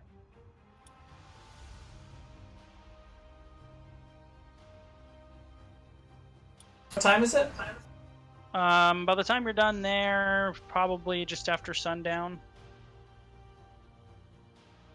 Okay. How much time are we gonna have the next day before we have to leave? You're supposed to meet him before noon, so probably not much more time than picking up your threads, changing, and heading out.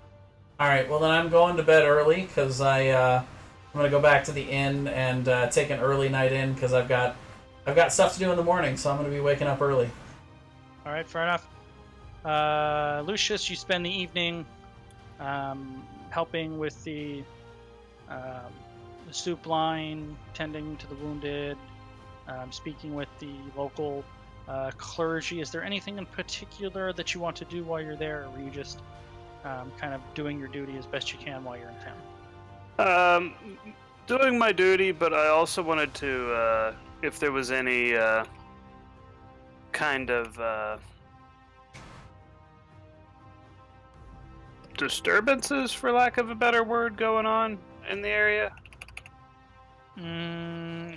What in particular? I mean, the shanty town is kind of a giant mess. There's always stuff going on out there. Well, right, but things that are abnormal. No. You don't hear of anything. In particular, people are talking about.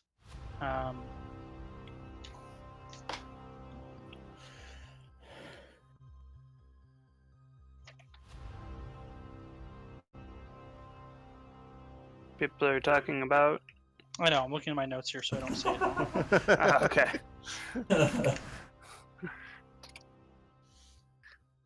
I know it's like, did Brian disconnect, or is he looking at No, something? I'm looking at my notes.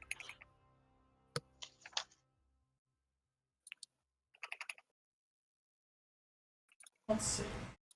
We're back in town now. Let's get some town music going.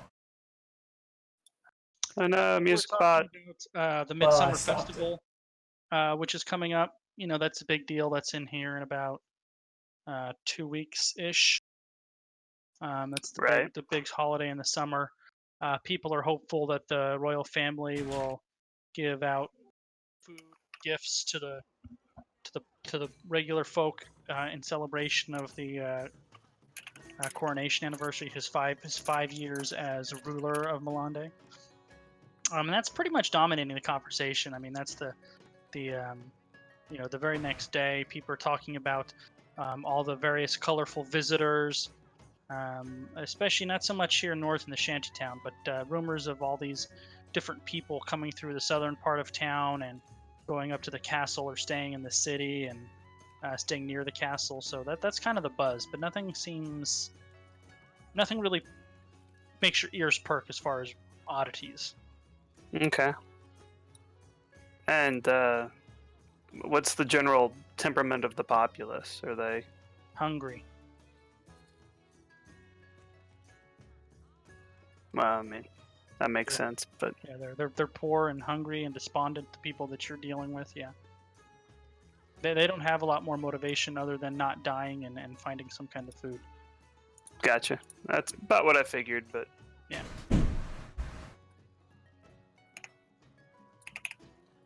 And as assuming you're interacting with these people, while they all have a very similar story of, I don't have any money and I'm hungry and these terrible things happened. It's a pretty the poverty and tragedy of the war scooped up a lot of people in its net. Like a wide variety of people are kind of caught in this net of despondency.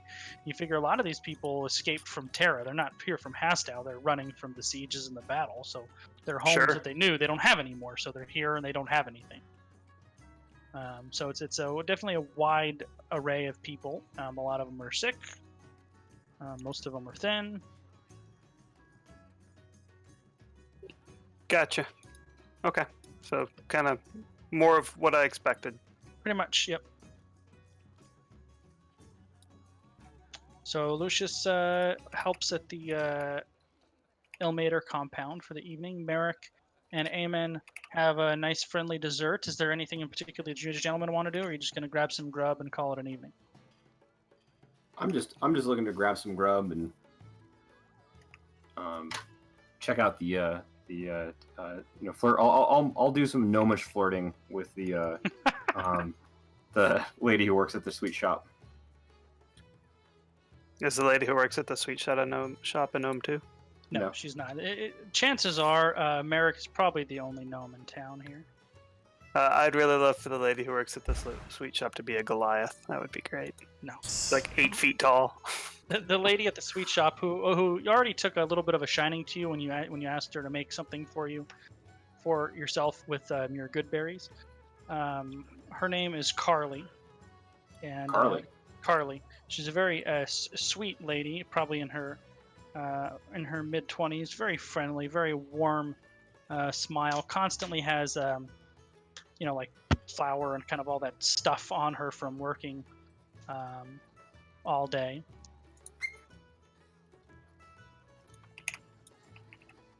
She's one of those people that kind of has infectious energy. Is like always kind of moving, very charismatic. Bubbly, yeah. Which matches my gnomish personality quite nicely. When I chose to show it, I mean, as I said, I'm quiet most of the time, but when I'm not, I'm yes. So I would ask her questions and just talk to her about her work a little bit. No, she's happy. She's very passionate about her job. That's why she liked it when you gave her something new to try. You could tell she feels very fortunate that she has a pretty steady, gig that she's, taken care of. For the most part, she has a job that puts food on the table and a roof over her head, all that stuff. Does she own the shop, or does she just work in the shop? It's actually her mother's shop, but her mother is fairly sick, so she spends a lot of her time either taking care of her mother or here at the shop. So what's wrong with her mother? She's not short. She's just kind of old and ill.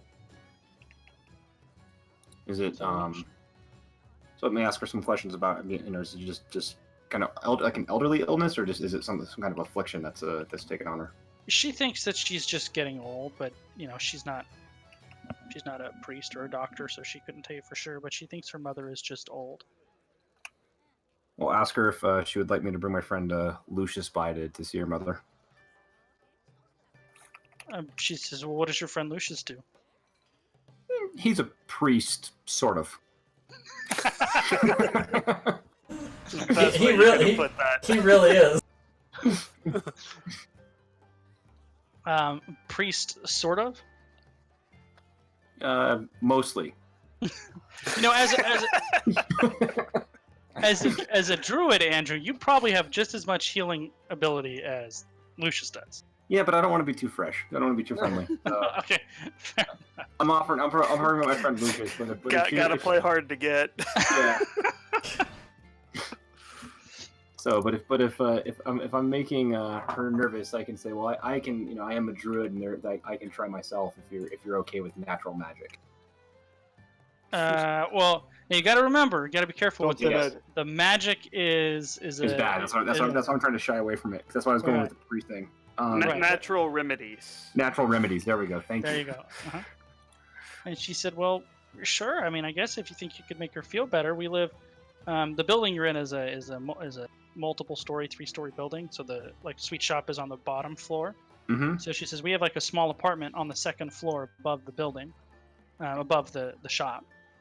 She said, so if you want to, come by one day a little earlier and you can walk up with me when we're closed up. I guess that would be okay." All right. Well, I explained to her that I've got to go see the king tomorrow.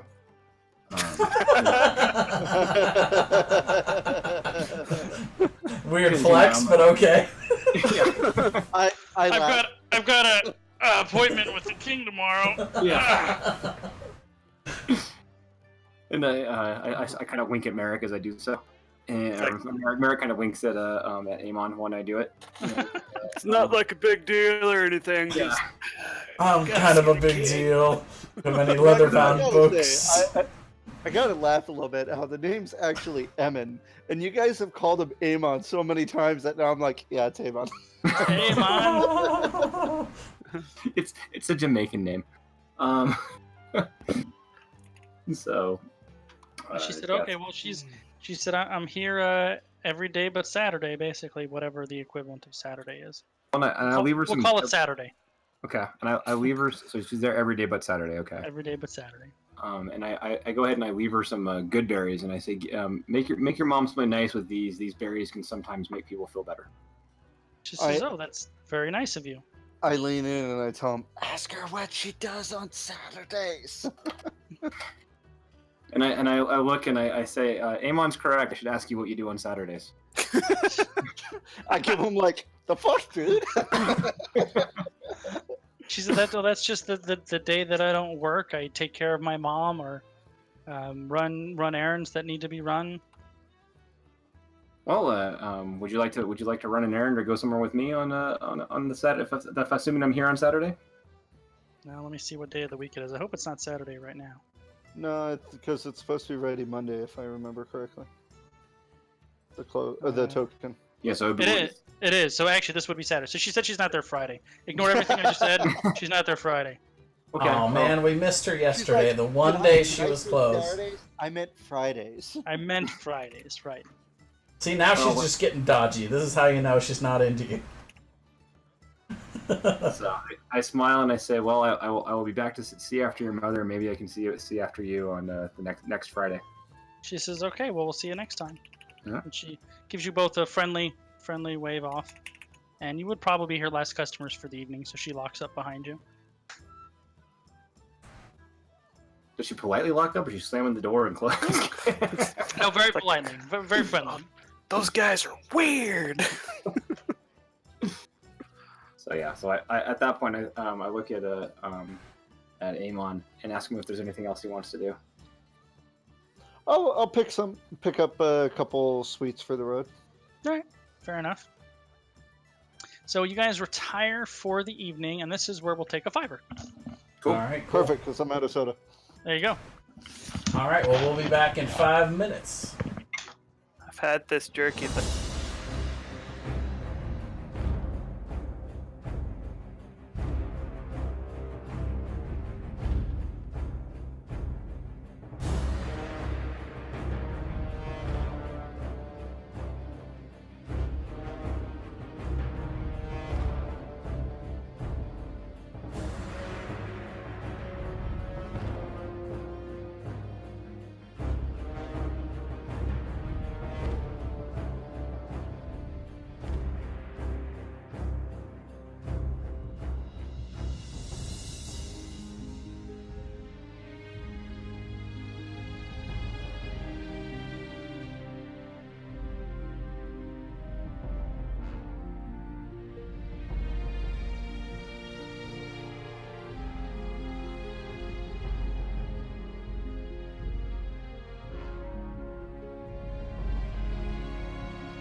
were like unintelligent, like rabid vermin. And when I got the ability to craft a magic item, the first magic item I crafted was the mug of ever-flowing ale. Nice. And ever since that, I always try to get Brian to let me have it in a game. Alrighty, well, we're back. Hello, everybody. I think we're still waiting for Grandol and Andrew. Oh, okay. Well then, we're back, but we're just We're not. hanging out, you know. I mean, a lot of my stuff is going to be solo stuff. If you want to start my stuff, so they don't have to wait. Sure. But... If you want to wake up early, go for it. So, would I know where I would need to go to get something like written down, since I don't know how to write?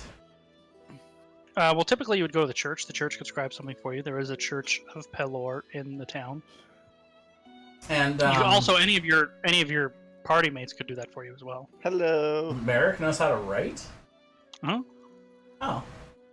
I think you're the only one that can't. Because You're the only of being one a that can't. barbarian. Correct. Merrick has to know how to write because he has to know how to scribe and for magic. I'm back. Okay, well, then I guess I would ask Merrick to write the stuff down for me, if I knew he knew how to write. Would it be I see easy how it enough is. for me to... Well, I mean, you know, what, do you want to do it? Look, Merrick, take a dictation. Not anymore. I don't know if you guys want me to read these to you, or to the group, I guess.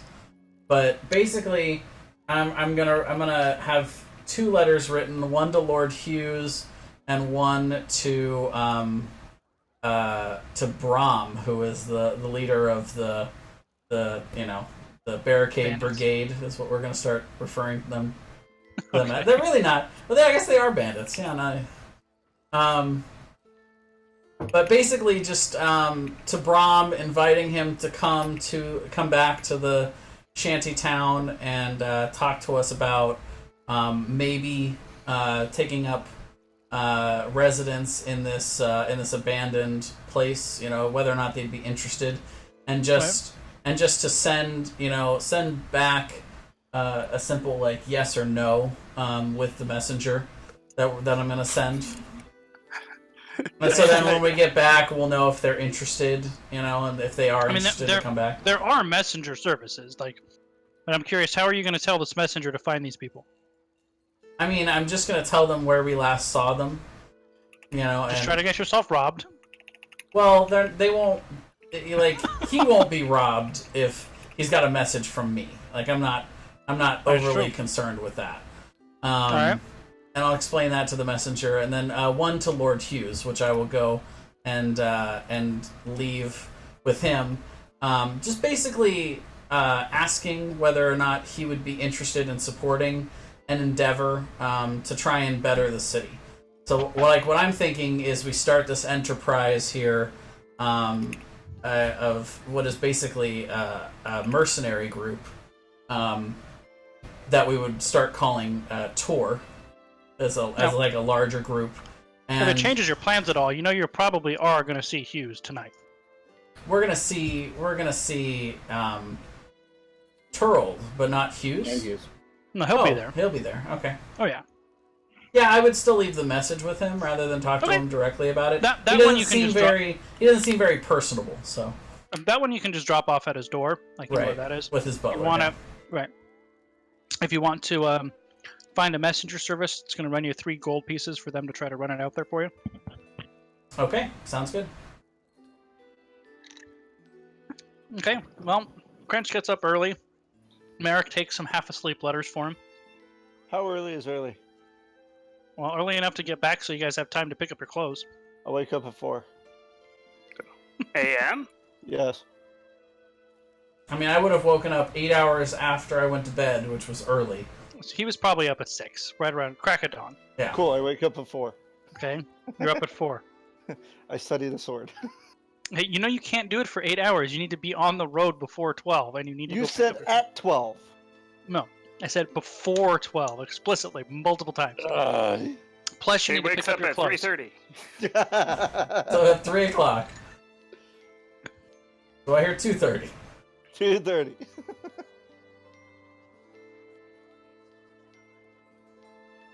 And none of you have tasted the potions yet.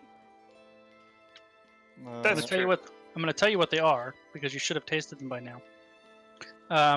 Jeremy, the little vials, the 3 small ones, Yep. those are 3 mini healing potions. What's that, like 1d4? 1d4 plus 1 per vial. The 1, 2, Plus 3 whatever you're not telling us about. Correct. Are you keeping track of the gems too, Jeremy? Yes. You guys have picked up a fair amount of gems. Somewhere. You can I be hope the so. you can be the gem bank if you want, but if you feel like that might be too overburdening for your how much you can carry, I definitely have the strength to spare to be able to.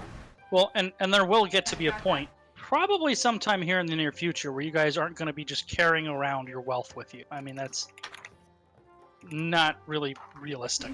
Yeah, we'll need You're not going to storage. be right. You're not going to be carrying around 3,000 gold pieces on your person. I have my shield, my great sword, and this massive bag of gold. Actually, I don't have my sword because you wouldn't let me have that either. No, the sword you could I bring mean in the if you got shield. to I mean, beast sorry, it. the shield. Right. Yeah, I have nothing. so I'm weightless right now.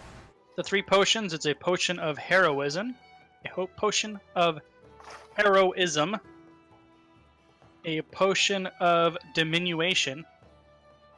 Interesting. What's that? It's Makes it fun. it's a potion of enlargement but backwards. And a potion of invulnerability. Mm. Do we know what those do naturally, or? Yeah.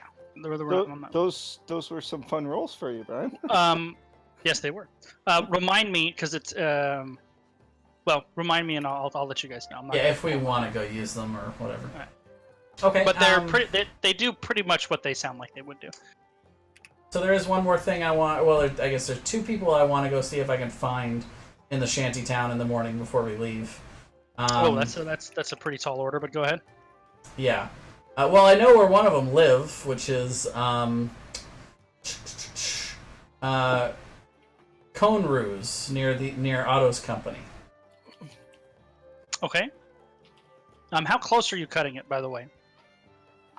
I mean, I want to be there early enough that I'm not gonna keep them waiting. So, for the sake of discussion, let's say you need to be ready to go at Sir Torald's meeting point at 11 o'clock. And about how long did it take me to put together the letters? All that. Well, let's say half hour to do the letters. Half hour to prep the letters and go to the messenger place. We'll say another half hour to go to Hughes's place. So an hour to do the letters all told. So if you're getting up at the crack of dawn, let's say 6, that puts you at 7. That gives you 4 hours to get the clothes changed and do whatever you want to do in the shantytown. I'm gonna go to the shantytown first, and I'm gonna seek out Conris near Otto's company. I'm going with a horse, so should be able to get there fairly quickly. Okay, sure. Is he there? Do I find him? Is he still where in that area? Make an investigation check. Okay, that sounds fair. Okay, so investigation would have been 16. Okay.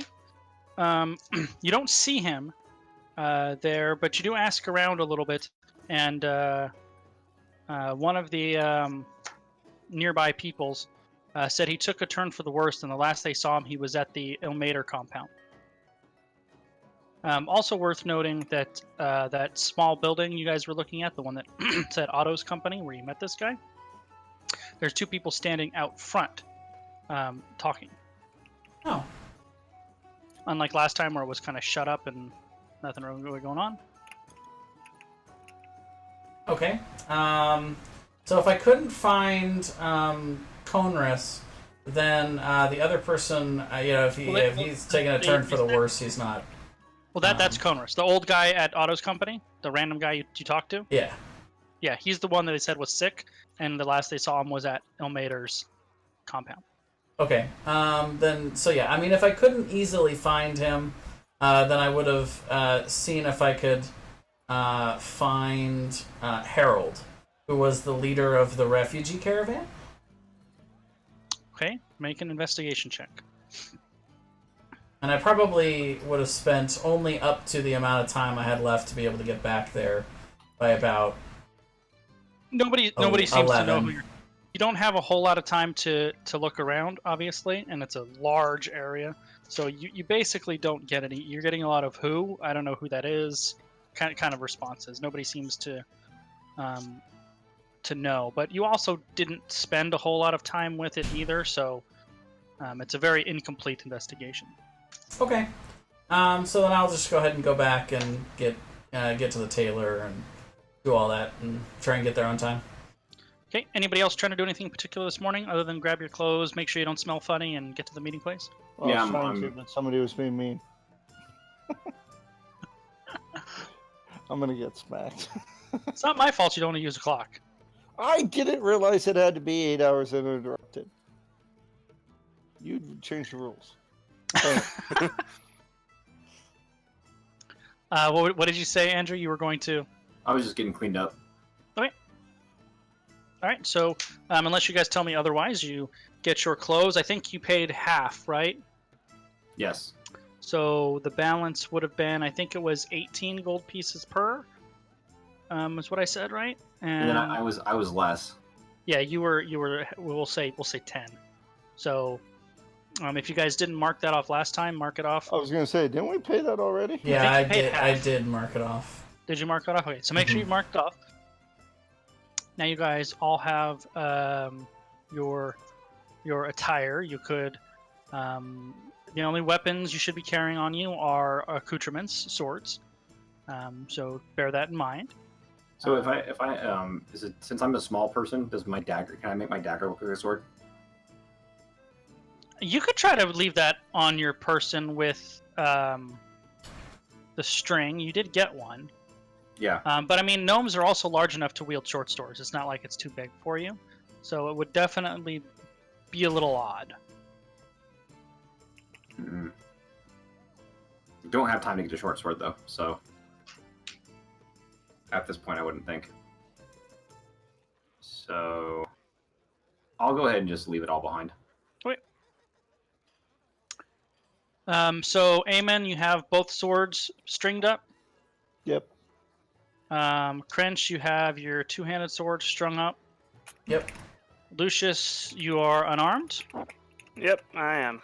Merrick, unarmed. And Lucius, that would be no armor too, probably, right? And actually, No. gonna wear scale mail to the king's coronation? Yes. Nah, I won't. Well, no, we're wearing our nice suits. Correct. Now, I will say, the mithril chain shirt says explicitly it can be worn under other clothes. So nobody has done anything with that yet. If one of you wanted to wear the mithril chain shirt under your clothes, you could. I can't wear it though, right? You cannot. No, one of the other three. Well, I'm not wearing it. I'm Well, yeah, better it doesn't off matter. without it. Yeah. I'm not proficient. In medium armor. Okay, Lucius, Yeah. you have a mithril chain shirt that you can wear under your clothes totally innocuously if you choose to. I will do that. You meet Sir Turld in front of... What did I say that place was? I wrote it down here somewhere. Anybody got the name of the tavern? The lamb. Yeah. No. Outside the rug maker. The Rug Maker. Oh, thank you. Good job. That goes on the bonus XP list there. Hey. You meet Sir Turld outside the Rug Maker. And it's a few hour ride. You guys go pretty casually. You don't want to frump up your stuff. And you arrive after a nice peaceful ride with a small talk with Sir Turld outside of Castle Loire. It's a large castle with a courtyard. The main gate is open. There is a generous garrison of royal guards. All of the guests are ushered into the main courtyard, which has been converted into a gardens. There are musicians playing. Guests are allowed, basically kind of being encouraged to socialize in the courtyard before the main event starts. I put this together so you guys could kind of visualize the types of clothes that would be around. Very fa. So Oh, yeah. a lot of silks and furs and bright colors. Very froofy. In addition to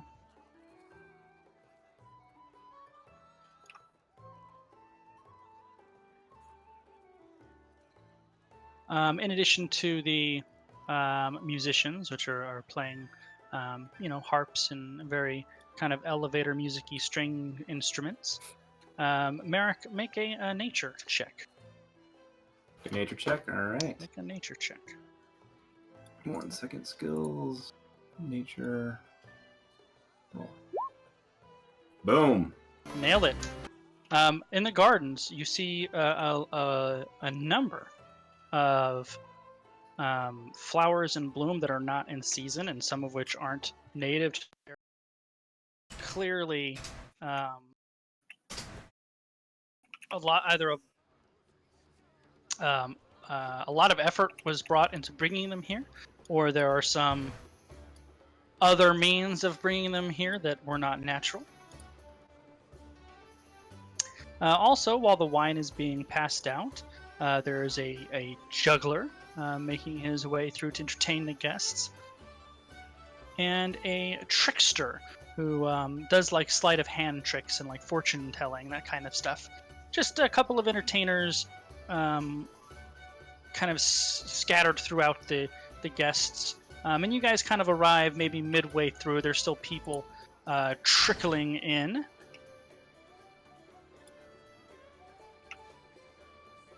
You notice some pretty famous folk here.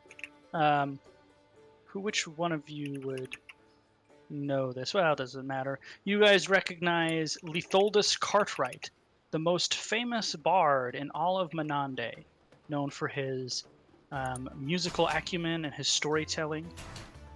You also see Catherine Roundtree, a very famous actress who does theater. The noblewoman Lady Lily of Drake, 23-year-old woman, said to be the most beautiful woman in all of Melande. The king is 28, has yet to be announced to be betrothed, and the rumor that's going around is that he is supposedly will be betrothed to Lady Lily. Lady Lily? Lady Lily. Lady Are Lily. Are the flowers lilies? They are not, no. I mean, there could be lilies there. Sure, there's lilies there. There's all kinds of flowers. I was gonna say, Brian, you ruined it. I know, dude. All kinds of flowers. King Laurencio of Lugo, which is one of the kingdoms in Leon we mentioned earlier, an older gentleman. He is actually the brother of the Queen Mother, so the uncle to the king. Prince Suero of Caltrava, as a rival kingdom to Lugo, is also in attendance. The Doge Aldaleta of Rensa, one of the city-states from the southeast. And you guys don't have to know these. I'm just trying to impress upon you the long list of people and important people, famous people, powerful people that are at this event. Lady Odowind of Fenlis. This is one of the noblewomen of the gnome city of Fenlis. So, Merrick, this gnome would probably catch your attention, the only other gnome in attendance. The Archmage Boran Morningfall is the royal wizard. He's a long blue robe. And High Priest Riddingham, who is the High Priest of the Church of Pelor, kind of the Melande equivalent of the Pope. Despite the investment that you guys made in your far more appropriate attire. You definitely probably feel out of your skis with the people here. Everybody here is nobles. Sir Torold is a very, highly renowned warrior, a war hero. So you kind of feel out of place. It's definitely out of your element. What would you guys like to do? Are you gonna just stick in a little group in the corner and watch? You gonna split up and mingle? Lucius is not gonna mingle. Why not? Lucius probably finds this whole thing exhausting and pointless. And Merrick being, doing what I do, I get quiet and go stand by Lucius. I'll kind of wander through the crowd, trying to pick up on conversations and any insight, if that makes sense. Okay, sure, yeah, definitely. It's a lot of court gossip and small talk, if you will. Surprisingly, considering the state of the kingdom, there's very little talk of the war and the siege. Interesting. I likely would not have left Sir Turld's side unless, he had made it clear that he didn't want me in his area, No, around he certainly him. doesn't. Yeah. Yeah, he certainly doesn't mind. He, he said part of the reason he wanted you to come, and not you, Crench, you collectively, all of you, was to, introduce you. Not you people, you people. Right. It was to introduce you around. So he would definitely, handshakes, and it's a long list of names. You don't remember everybody, but Sure. he's definitely introducing you around. You're probably a little bit awkward with your social graces. You do stick out like a sore thumb, despite your nice clothes. Of course. Yeah. So Amen is kind of working his way through the crowd. Crench is following Turld.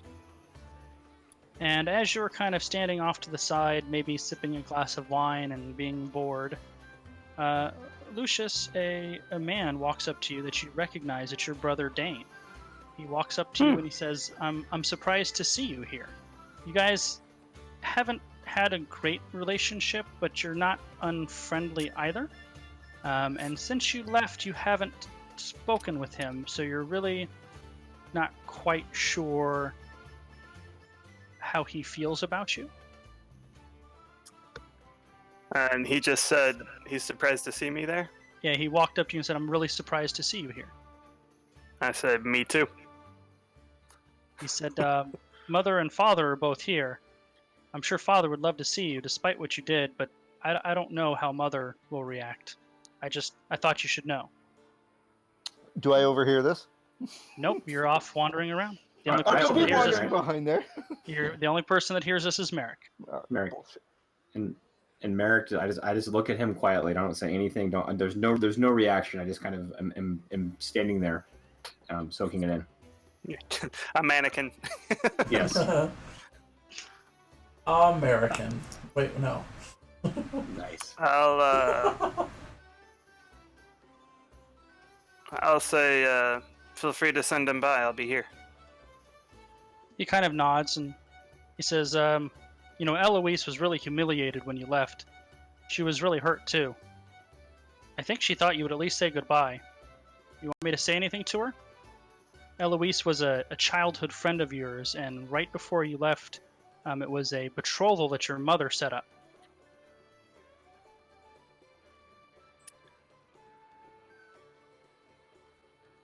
And am I understanding that she's here as well, or he's offering to take word back to her? She is not there. He's offering to take word back to her. Like, do you want me to send her a message? Do you want me to tell her anything? Sure. Tell her that we don't always get to choose what we want in life. And had the choice for me been made to stay with her. It would have been a wonderful life, but that choice was not for me to make. He kind of nods to himself. He says, "I'll try to remember that." And he turns to walk away, and after a few steps, he stops and he kind of turns back. He says, I don't really understand what you did, but last I saw you, you seemed lost, and you seem less lost now." And I then he think walks that's away. a fair thing to say. All right, Jeremy, Amon, Yeah. as you're kind of working your way through the event, looking at all the women in their finery, maybe the men in their finery, if that's your thing, having some wine, watching the juggler, you see a familiar face working her way through the event as well. It's Nah, Nora. she ain't a rogue. I don't like her. It's Nora. The she's not. What did you say? She's not a rogue. She's not a rogue. I don't like her. You see Nora in a simple green silk dress. It's a beautiful dress, but you could tell, kind of like you guys, she doesn't quite feel in Comfortable. her comfort zone, right? And you guys kind of see each other, and I'll go over and do my stupid get my Mac on because between my very average charisma and very, very low intelligence, I'm sure that's going to go over well. Can I make a perception check to see if I can see this happening? no, because you're currently having a conversation. Aww. Aww. All right. Well, what do you say? Standard pleasantries. This collar's choking me. I'm uncomfortable. Why can't we just be out in the woods hunting? Da da da da da. And she kind of raises an eyebrow. She says, "You hunt in the woods." Well, not when the magical branch is tied to me. I try to make a joke off of that. Make a charisma check. Oh God.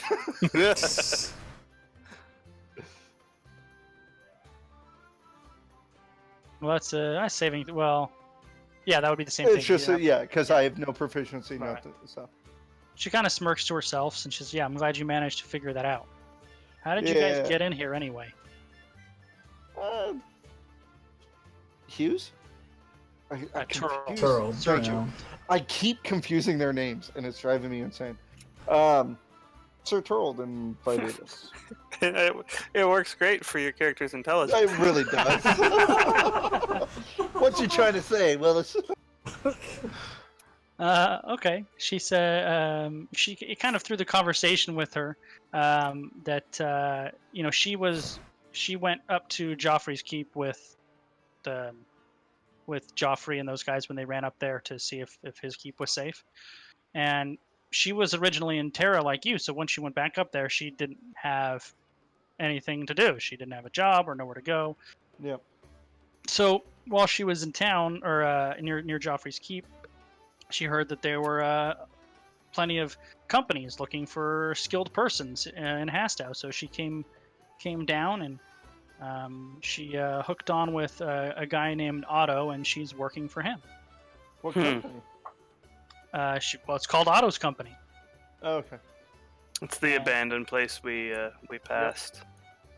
Well, remember, Crench saw people there when he was there. Well, right, but I don't know that. That's true. And I didn't think much of it at the time. My mind was on other things.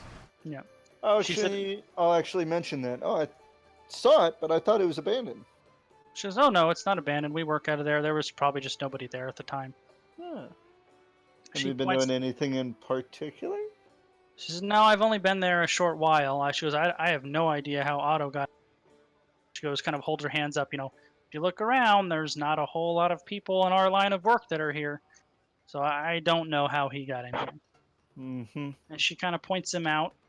He's probably in his early 40s. He's got short, straight brown hair and almost golden eyes. Kind of rugged skin. He's probably been standing in the sun too much. About 5'8", fairly lean guy. Kind of sharp features. What's most obvious though is he does have an eye patch, and he's very animated. speaks. Talks with his hands, always moving all over the place. Does he have a sword? He does have a sword, yes. Motherfucker. Interesting. Crench, let me know if you want to ask anything in particular, Imana. That's going to be the extent of your conversation with her. Crench, you would have also had a chance to speak with Lord Hughes at some point while you were hanging out with Torald. If you wanted to, you could have done that. Okay, I wouldn't have mentioned any of my plans that were in the note unless he brought it up to me. Okay. No, he does not bring it up to you. Okay. He does, greet you and hello, all that, all the pleasantries. Yeah. My feeling would be this is not the time nor place to talk about such things. Such future plans. Which, by the way, I'll send you that thing. We don't have time to read it right now, but yeah. I'll send it to you so you know what's in the letter for when he sees it next time. Perfect. So, after you guys are in there for a little while, the main double, the large main gate for the outer walls closes. And then they open the main keep. It's a big set of outer walls and then a large keep in the middle. It's a huge structure. Opens and a guy rings a bell. And the guests start kind of herding towards the side entrance to this keep. And it lets into a large dining hall with 4 really large tables, 80 feet long, benches on each side. So you're going to have like 50 people at each of these bench tables. The guests are sat with the person who brought them, so you guys would be sitting with Sir Torald. And all of the invited guests, which is not you guys are guests of a guest, but all of the invited guests are announced on their weighed in, like Lady Lily of Drake and Sir Hughes of whatever, and they're kind of various fluffy titles of all of these people as they come in. There are wash basins on tables near the door as you guys come in for you to wash up, and they have servants constantly changing out the water, so everybody has clean water to look presentable as they come inside. Worth noting, all up to this point in the gardens, it has been only the guests interacting. The king and the queen mother themselves have not made any kind of appearance yet. You work your way over to the tables. You sit down.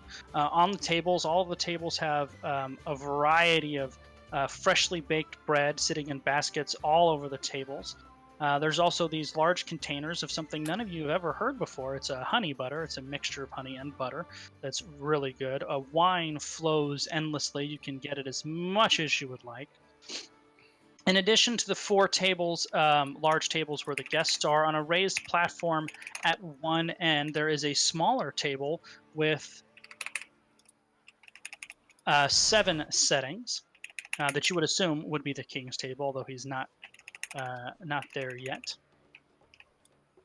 And after everybody is sat down, the King Philip makes an entrance, and he does sit at the head table. At the head table with him is the High Priest and the Archmage. Lady Lily of Drake noticeably is up there with him. His uncle, King Laurencio, and the Queen Mother, all at the King's table. King Philip is 28 years old. He's a fairly tall, about 6'1", with very thin, stylish, curly brown hair. A thin man, but fairly athletic and muscular.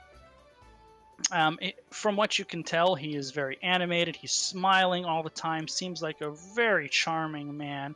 He's rumored to be an incredible dancer. Flawless skin, piercing green eyes. So, of course, when the king makes his entrance, all of the guests stand, and he sits down, and all of the guests sit down. He gets a fantastic entrance announced with all of his various titles that go with it. The Queen Mother, Berengia, as well. And as you guys sit down, having some wine and bread, before the meal, the Queen Mother, Berengia, stands up, and she toasts, honoring 5 years of Melande under the reign of the gracious King Philip, holding off the hordes of the elves and keeping the kingdom wealthy and prosperous. Long live King Philip! And, everybody does the long live King Philip. The meal itself is 7 courses, and each course is served with a silver fork. No soups or stews, because that, of course, is peasants' food. You get the real stuff up in here. And immediately before the first course, all of the guests are brought a sweet wine, which, of course, will stimulate your appetite for all of the flavors to come. First course is a coddle fairy. It's like a yogurt almost, but it's actually made with eggs. And it's served with sweet wine and a glass goblet with mixed berries on top. Course 2 is a chicken, I don't even know how to pronounce this, blancmange. It's a sweet dessert that's made with cream and almonds. It's thickened into a gelatin. Course 3, now you're getting into the really good stuff. Venison chops with a sweet mustard. And starting at course 3, that's when they're actually bought on a plate and the servant lifts up the silver cover on top of it because you want to keep the hot, flavorful food on the plate itself. Course 4, stuffed quail with mushrooms and chestnuts. Course 5, roasted swan and a spiced almond gravy. And of course, you don't serve the almond with the gravy on it. You don't want the food to get soggy, so they pull the silver cover off and they pour the gravy on top of the roasted swan. Course 6, now we're into the dessert. It's a sweet custard cake with a caramelized glaze of some kind that none of you have ever tasted before. And the last course is... I gobbled that down, and before anybody else is finished, I asked Crunch if he's going to eat the rest of that. So I would have been voraciously eating everything up until that point. And while I'm used to eating a lot of food, I'm not used to having this many courses all at once. And so by the time I got there, I probably would have only eaten about a quarter of the dessert and offered the rest of it to Merrick.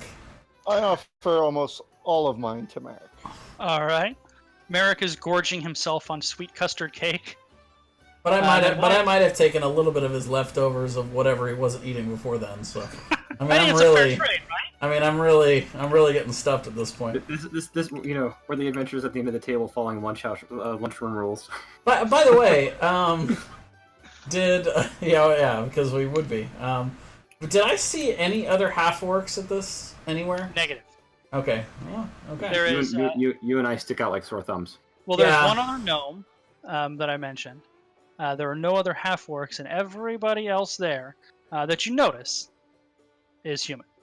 What was my general takeaway as I was meeting people? Like, what reactions were I getting? Or was I getting? The fact that you were with Sir Torald, who is a very well-known, respected noble, spoke a lot to you. So actually you choosing to be around him in that way made people react more favorably to you. Probably most of these people have never really had an interaction with an orc. Okay. So it was probably a first time, maybe a little bit of a curiosity more than anything. If you were just yourself walking up to people, I don't think they would have known really what to think of you. But Sir Torald, as you made your way around, pretty much all of the nobility knows who he is. He's very well respected. Like I said, maybe the most famous, certainly one of the most famous war heroes in the kingdom. So it helped your own credibility by being around him so much and having him introduce you. And in meeting all of these different people, did anything in particular stick out to me? Anybody in particular? Or was it just a mishmash of people that I get the feeling that I've never met, never known of before, and will probably never meet or never know of again after this? Other than the four of you, and Nora and Otto, and the famous bard, whose name is on this paper here, Letholdus Cartwright, and the actress, pretty much everybody else in here is nobility. So, most of them you may have heard name due to your time with Lord Baldwin, who is of course also there. And you would have, I'm sure, interacted with him at some point up to now. So you would have probably recognized some names and maybe even some faces if these people were around, but it's nobody you've really had any interaction with. And this is the power group of the kingdom. These are the people that have the money, that have the power, that have the soldiers, that move the kingdom one way or the other. So So There you go. I'm sorry. I'm kind of playing retroactively here. I apologize. 'Cause, No, that's fine. but, I kind of powered through it. You're good. yeah. So on one of those where I had been meeting with somebody I had at least heard of, Sure. I would have breached the subject, knowing that this could have been a social faux pas, but just kind of wanting to test the waters to see what kind of reaction I got, particularly out of Turled. But I would ask them what they think of the situation outside of Hawthorne. Hastow. Or Hastow, sorry. Sure. The gist you guess of it is like it's unfortunate, but we know the king is or the mayor of the town is giving bread and food as best we can, but you kind of get the impression that they think it's a temporary situation because of course once the elves are repaired, those people can return home to Terra. Okay. And did they feel like that was something that was inappropriate to discuss in this venue, or? Probably, yeah. You probably got a little bit of the side eye, but it's not like a huge, not a big deal. But it was probably a little bit of a social faux pas, yeah. Okay. All right, and that would have been pretty much it. Otherwise, it would have been a lot of just kind of going with the conversations. Sure. Yeah. Absolutely. Yeah. Okay, so anyway, we're back at dinner. Back dinner. The last course is a sweet and spiced wine with light, crisp, like a wafer, flavored with cinnamon, and various fruits and cheeses, kind of a light finisher for the meal. The food is excellent. Not quite as good as the Wandering Lamb, but it's pretty close. They do have a wonderful musician playing a harp in the background. And, over the course of dinner, you guys hear the conversations, people talking about the building projects in Hastow. Of course, various toasts to the king. You hear talk. There's some trade talk because there are some representatives from other kingdoms here. So, a little bit of a shop talk with a trade. And you guys all notice what Eamon noticed, which is very nobody is talking about the elephant in the room, which is the fact that this kingdom is on the verge of being conquered, basically. There's the lady such and such has a baby, and did you hear Lord so and so is going to be married to lady whatever her name is over here. You also hear whispers. Did you hear that Rowan and Adleia's son is here at the castle? And those are your parents, Grendel. But you do notice that I don't even notice. I'm off on the side telling some lady about the finer points of embalming and burying bodies. beautiful. There's your social faux pas. Well, and realistically, these people would be saying these things near Lucius and not even realizing that they're talking about him. 100%. Yeah. They don't know what he looks like. There are comments talking about how expensive meat is nowadays and how beautiful Castle Loire is. So I decide that since I've noticed this gnome is here, I walk over to the gnome politely to and in an appropriate time, greet him in Gnomish. Her in Gnomish. Oh, her. I'm sorry, her. Totally get your back on, bro. This would have been there really wouldn't be an opportunity to do this during dinner where everyone's seated at the tables because you could really only talk to people around you. But retroactively in the gardens, you could have certainly approached her. She's Lady Odowin. She's a very well-respected noblewoman, very high up in the social order in the gnomish trading city of Fenlis. She's older. She's in her mid-60s with long, wavy black hair, brown eyes. She's on the short side. She's 2'3" and a little bit heavier set. Has a fairly soft, plain-looking face. And she would definitely be a little curious about who in the world you are. Would you describe her face as doughy? You could. Doughy is a good word. Yep. You could bake her face. Into a sweet. That one probably wouldn't go over as well as a request to your girlfriend, though. I don't think so. No. I just I explained that I'm just a gnome interested in what's outside of our world. Oh, she makes, well, this is certainly a different world than what we're used to. These She uses whatever the gnomish equivalent for, like, not quite barbarian, but like kind of implicating that these human kingdoms are, you know, lower standard than what they're used to. They don't have the sophistication of the gnomish cities and cultures, basically. And I smile and nod and say something effective. I've spent a lot of time in the woods. She's, yeah, it's a different world down here. I'm basically anxious to get back home after this ridiculous party is over. Oh, and when do you return home?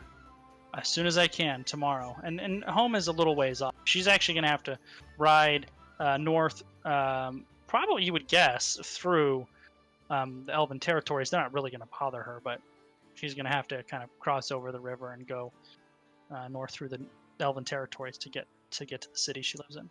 Ask her if she's traveling with other gnomes that I would know. She definitely has a what's the word I'm looking for? A retinue? Is that the right word? Yeah. Okay. Yeah, you know, servants, guards, that type of thing. A small group. It's probably wouldn't be anybody that you know, because they're from the other part of the gnome lands than you are, so it wouldn't be anybody that you know. Well, I thank her for being so kind to me, and it's such a nice to see a friendly face, where I tend to stick out like a nail from a board. She says she appreciates being able to speak her home tongue in such a place.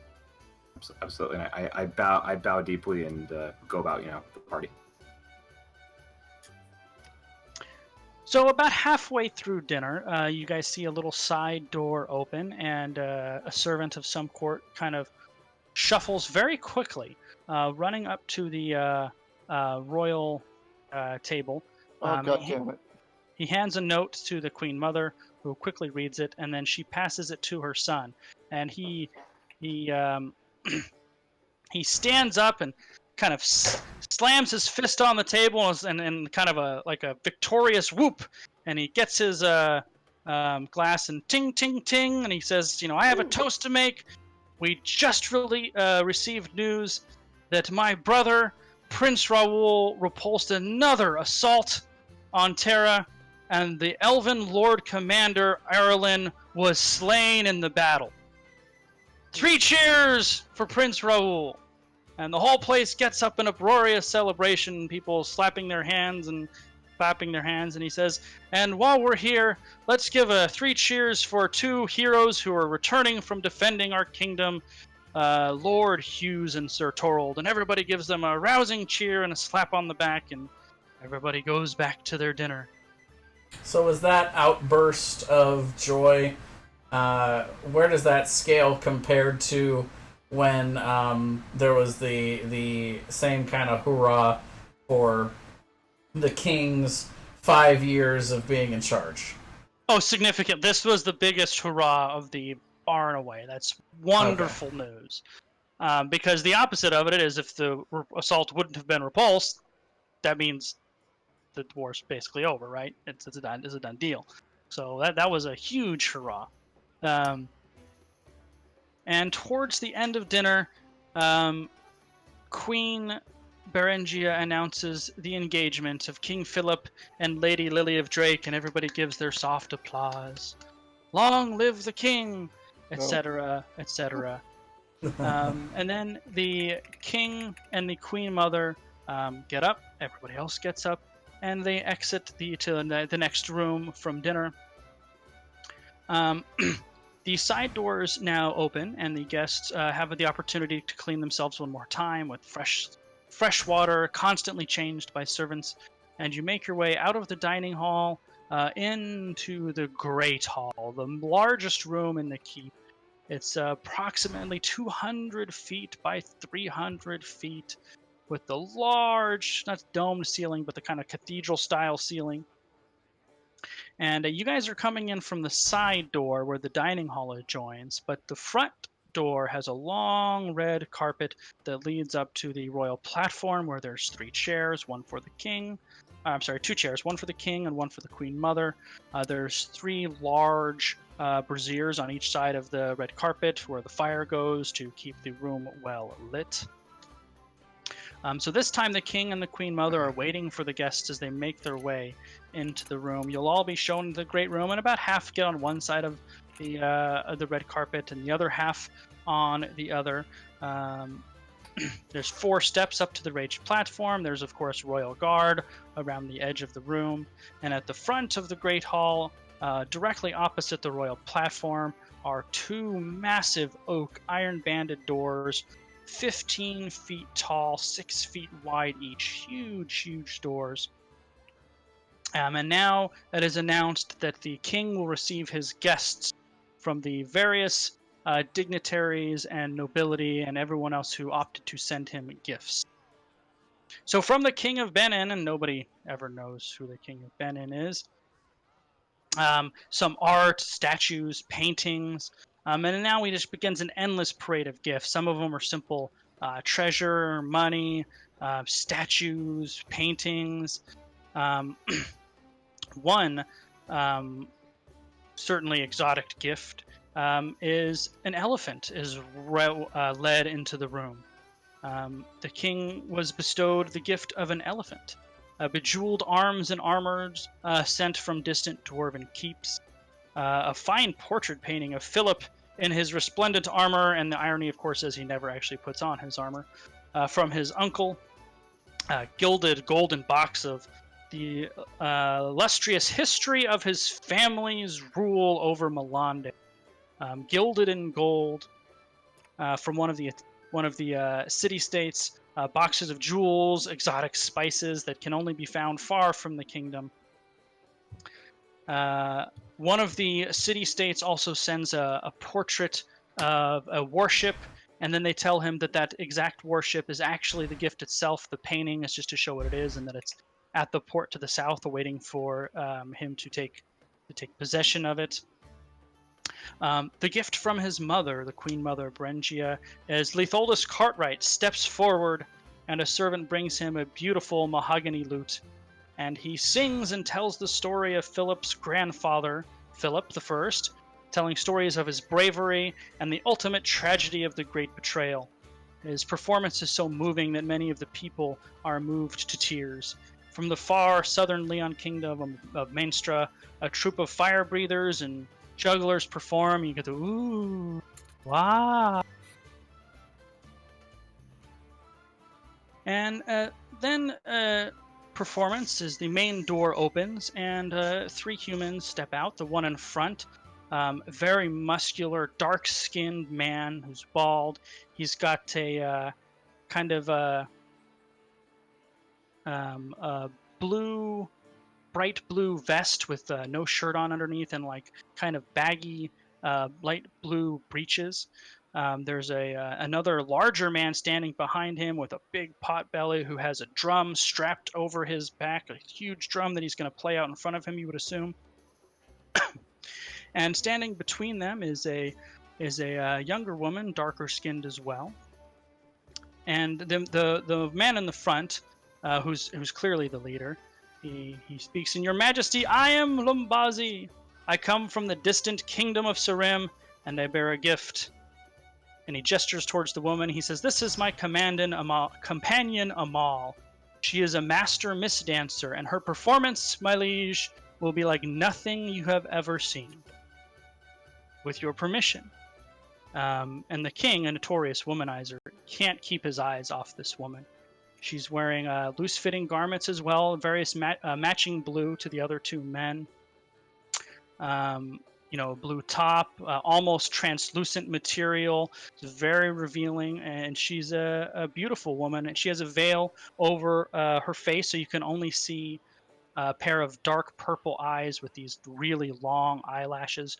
Her hair is drawn into a braid that runs all the way down past her lower back.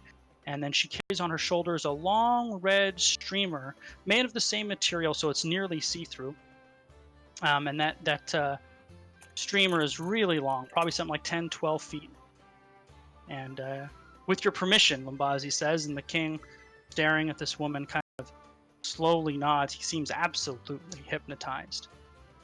So as he slowly nods his head, Lumbazi snaps his fingers, and all of the braziers go completely out. The room is totally and completely dark for half an instant.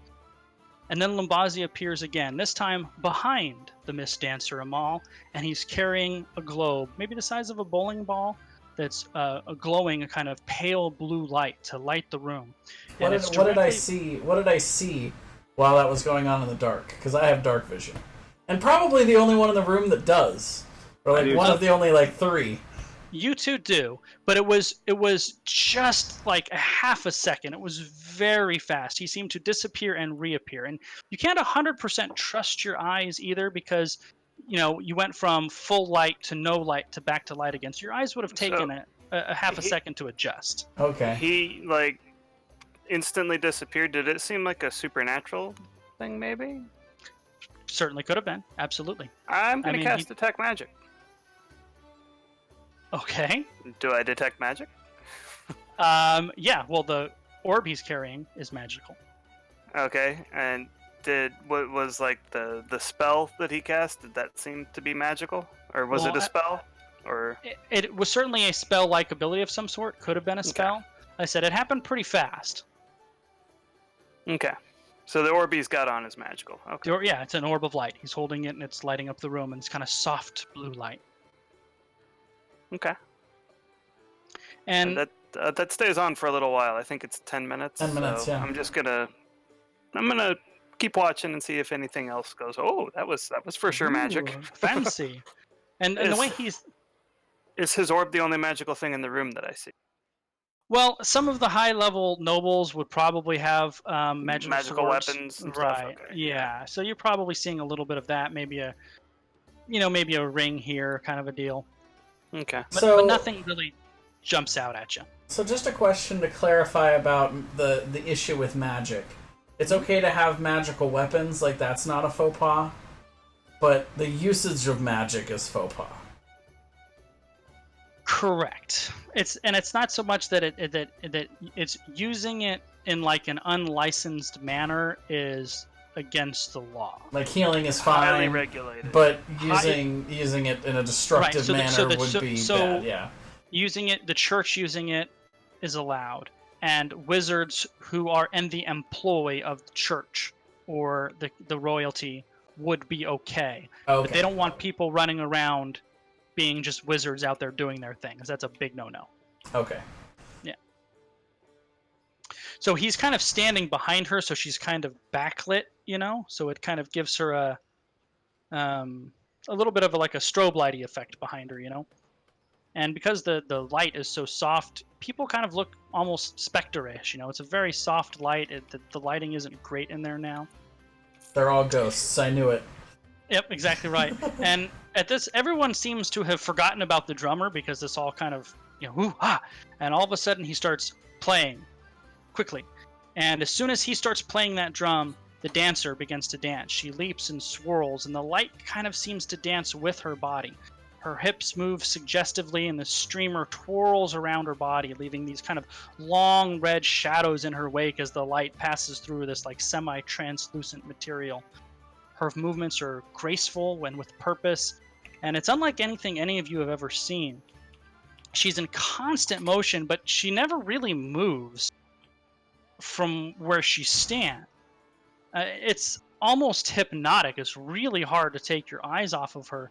And she kind of seems to be everywhere, other than she is still just right where she has been the whole time.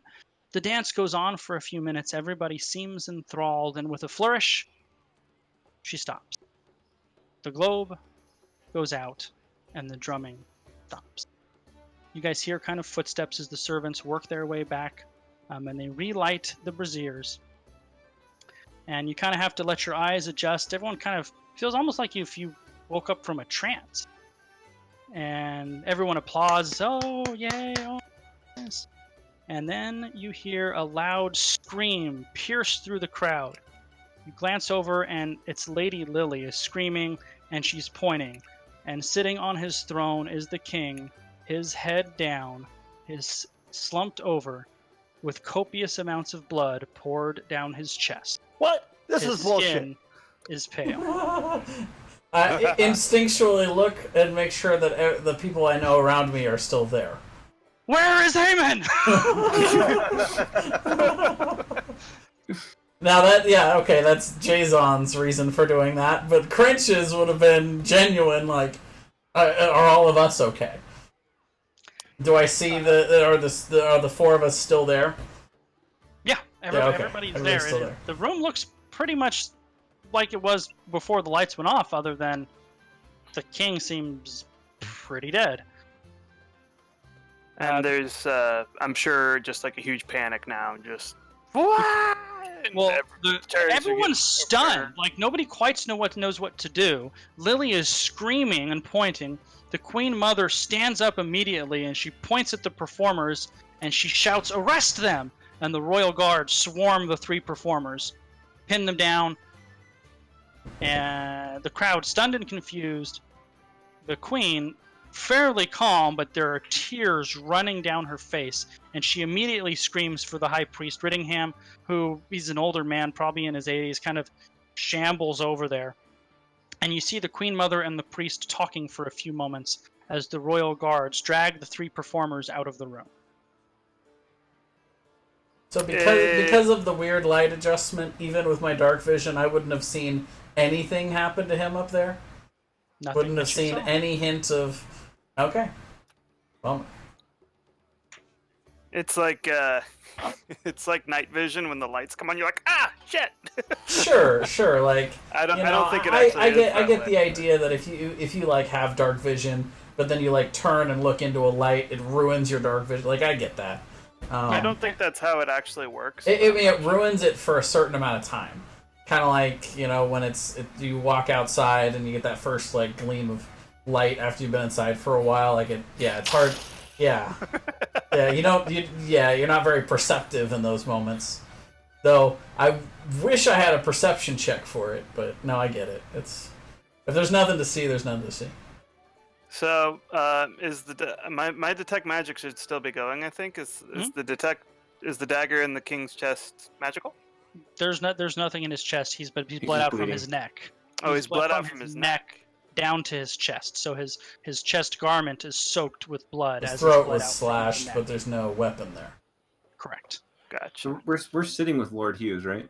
Well, standing in the great hall, there were no benches. Yeah. Everybody was just standing in there. Yeah. What is his reaction like? Pretty much what everyone else's is. There, nobody's really knows what to do. I mean, this has only been a few seconds since this happened. The Queen Mother is talking with the High Priest. It's like deadly quiet. Really, the only thing you can hear is kind of the muffled whispers of the two of them. And I want to make a perception to see if I see him trying to sneak out, looking suspicious. Sure, absolutely. God, if I had the ability to look at people's peace knots and see if I could determine whether or not they would be untied, but the DC on that probably be higher than I'm able to roll. You can certainly look around and see if you notice anything. Yeah, I'm gonna go ahead and do that. So that'd be a perception. That's a natural 20. It is. It's a 25. You don't notice anybody's peace knots undone. Bullshit. Oh, okay. Is anyone acting suspicious, moving for the door hurriedly? Nope, nothing like that. And it's a large room. Like, for anybody to be leaving kind of out of the crowd of guests would be pretty obvious right now. All right. Well, I guess I don't see anything. And if the 25 doesn't get it, I'm not going to see shit. There's like nothing to see. So after speaking with Riddingham for a few minutes, the Queen Mother steps on the platform. You can see she's, got her tear-stained face. Her face is like red with rage. And she says, "The king is dead, and someone in this room killed him." Uh-oh. That person, whoever it is, you have until first light to confess your guilt and turn yourself in. If you do that, I swear you will receive a swift execution. If you force me to find out who you are on my own, I promise your death will take decades. Your family's land will be seized, and your spouses and children will be sold to the elves as chattel. Well, I'm glad I don't have a blade on me. Insight check. Do I believe her? No, I'm kidding. She then says, please leave out the door from which you came. Give the guard your name, where you can be found, and who your patron is. Keep yourselves available. If I send for you, and you are not there, you will be fugitives from the crown. With that, she turns her back and begins tending to her son's body. There's pretty much no speaking from any of the guests as people turn to start to shamble towards the side door. I just imagine Amon turning and going, "Wow, wild fucking party, guys." Oh, that's more like a 4 intelligence move. I'm not a like trying to be like, calm, don't react. Calm, don't react. Because now my prince is king, which is what I wanted. He's turned to Amon and go, "Well, that's a job you don't have to do now." Don't give the Homer woohoo! Don't give the Homer woohoo! So there's a guard at the side door who is taking down everybody's name and who brought them here and where they are, and everyone's kind of slowly single filing out. Yep. You guys just go with Chorold and head on back? Yep. Or Yeah. do we want to go talk to the queen and see what's up? No, the queen does No. not want to be talked to right now. All right. I kind of smile and with my gnomish, just like a gnomish shrug, like okay, like I don't get it, but okay. All right, so you guys ride through the night. Not really a lot to say. The next day is supposed to be when your tokens are available for what it's worth. So you guys head on back. You go straight to bed. It's going to be late by the time you guys get back. Oh yeah. All right. So you guys go, you sleep, you get up the next morning. Who is going to be up first? Or does it matter? You guys all going down together for breakfast? I'm going down whenever a human normally wakes up. So we would have told them that this is where they could find us in this inn. Correct. I presume that you did. If you didn't, let me know. But I don't think Sir Torold would have probably wanted that because you're going to be a reflection upon him. Right. Storytelling wise, if we totally want to get Sir Torold killed, this is how we do it. Absolutely. Yeah. Or get him to want to kill you. That would do it too. Right. Sure. I feel like we told them. I don't see any reason why we wouldn't have. Well, none of you Yeah. did anything, right? Why would Oh you? no, what I was saying was this is where, like, we're kind of, our plans aren't really sure. So now we're like, okay, well now we have to stay in this inn and be Yes. here. Our plans were just forcibly changed. Right. Like, So yeah. So the next morning, before you guys even get out of your room, you hear a pounding on your door. Now we go answer it. Standing there is the innkeeper. It's just before dawn, and the innkeeper is clearly terrified. He hands you a parchment on it, sealed with the royal seal, and then he runs downstairs. Okay. I'll I'll open pass it it and on read to somebody who can read it. Yeah, I'll take it and I'll read it. It has summoned the 4 of you to appear at Castle Loire that very afternoon. Okay.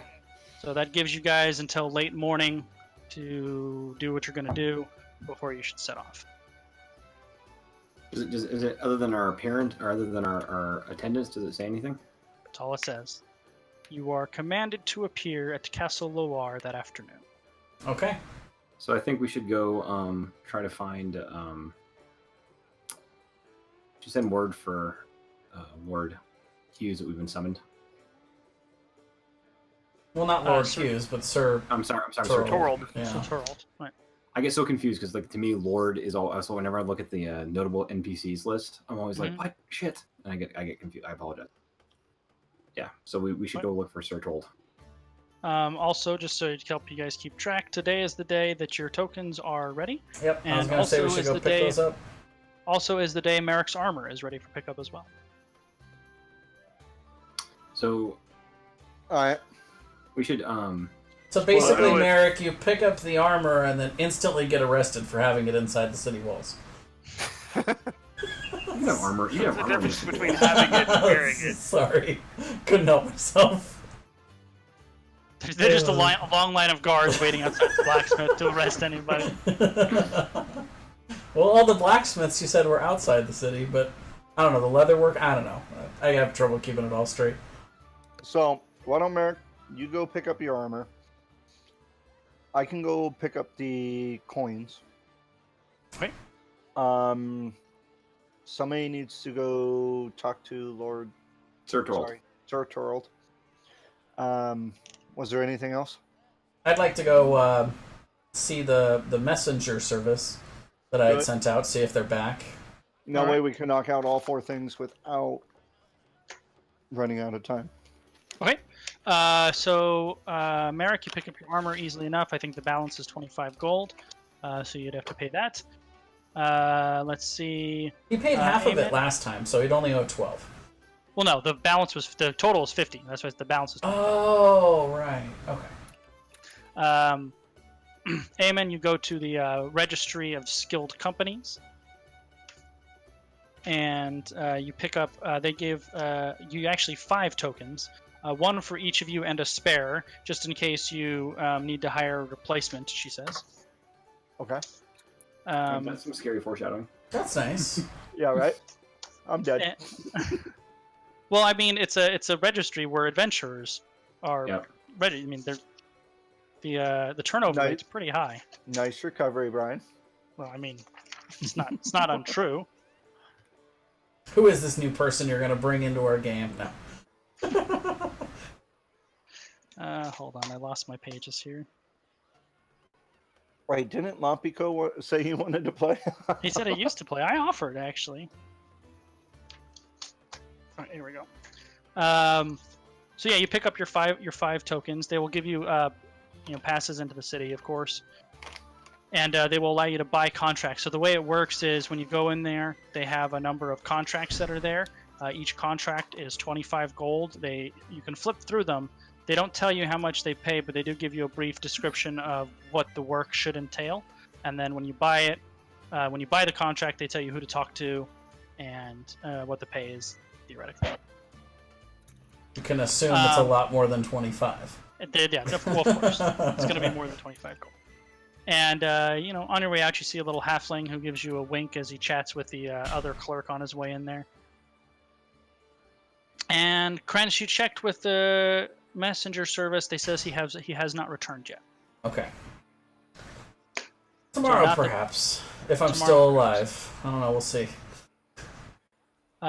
Anything else before you... How long do we have? Few hours in the morning. You should probably leave at something like 10. They want you there in the afternoon, so... Right, so where are we at right now? We're probably 8 in the morning? Yeah, something like that. Alright. I'm going to grab the group, and we're going to go to Otto's. Okay. And I'm going to explain on the way that I ran into Nora, whatnot. She's now working for Otto's company.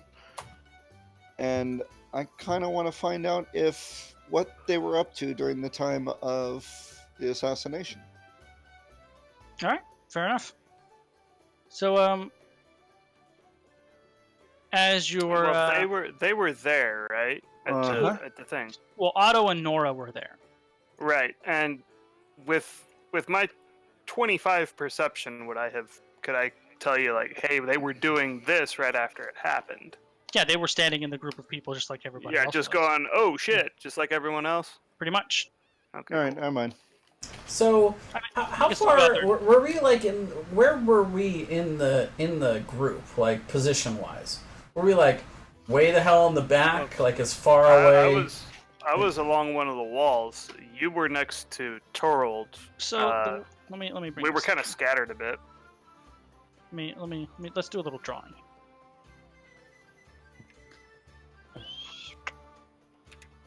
So it would have been something like this. So here is your royal platform. That would have been where the king and the queen mother were. Here is your red carpet. Here's your sources of light that went out.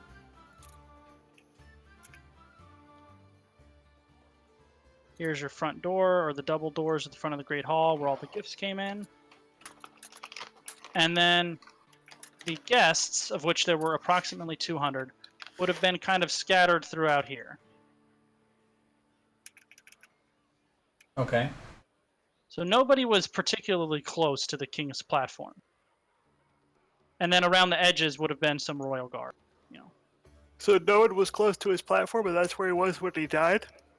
That he was sitting on his throne right here when everybody saw him slumped over in his chair with his throat slit. So they killed him quick. I mean, you figure she was dancing for a few minutes, so...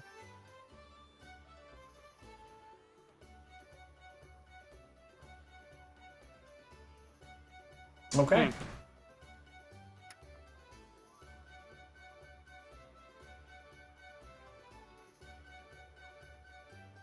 All right. Well, then, so we're going to Otto's company. What do we? When we get there, are they open, or is there anyone there? No. Are you going? Once I found out, like, he's like, no, I saw him. They were in the crowd. Da da da da. It's like, all right. Okay. That solves my questions. Let's just go ahead and go there. I really don't want to be late. That doesn't look You good. want to just go... When you say there, you mean to Castle Loire. Yes.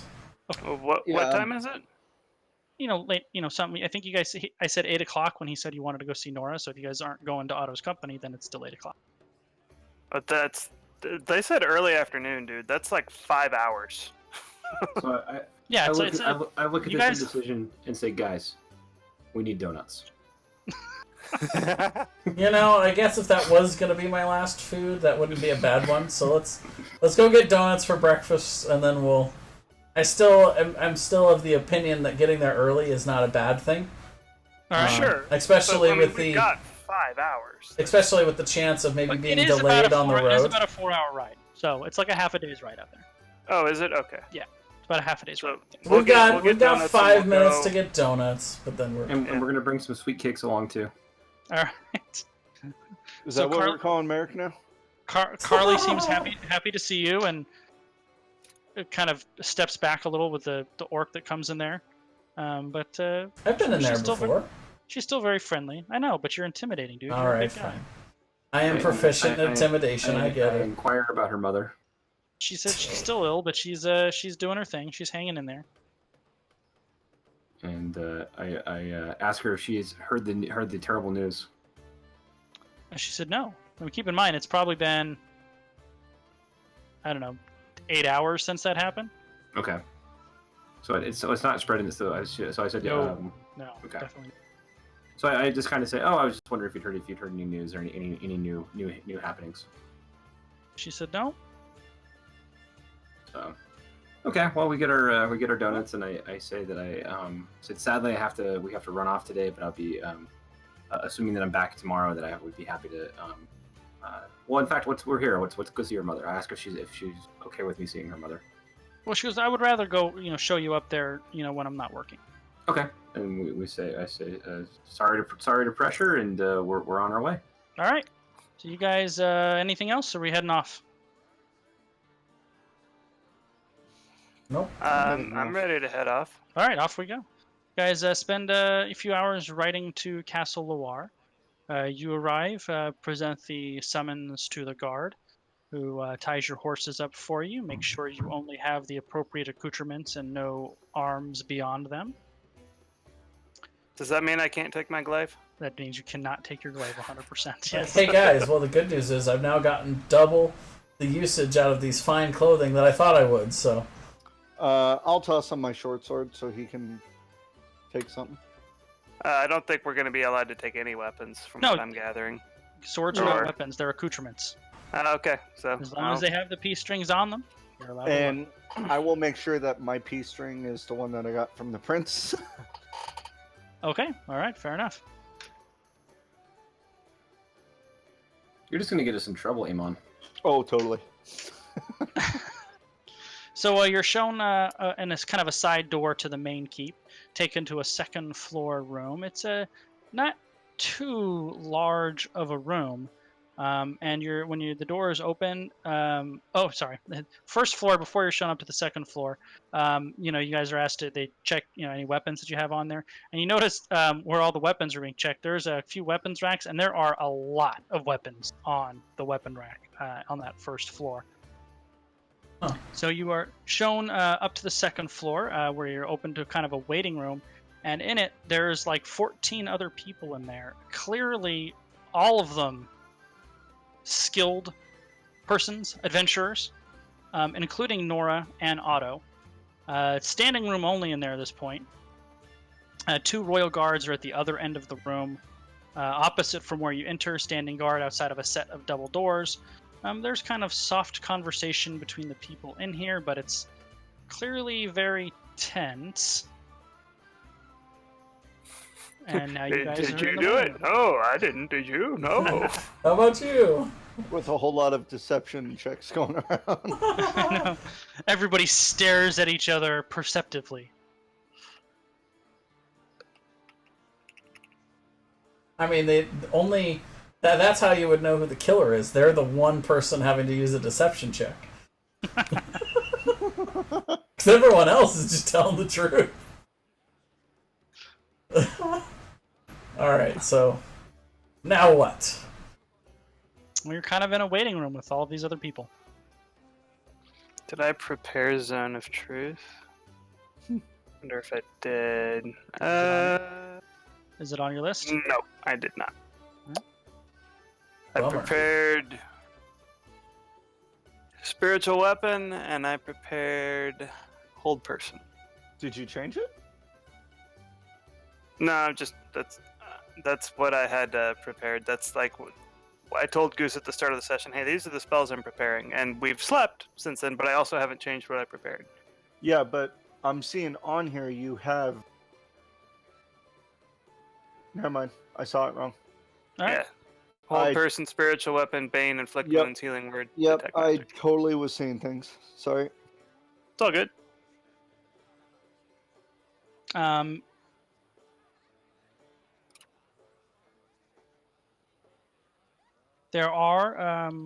There is another half orc in here, half orc woman. There is a dwarf, a couple halflings, humans scattered around. Who else is in here?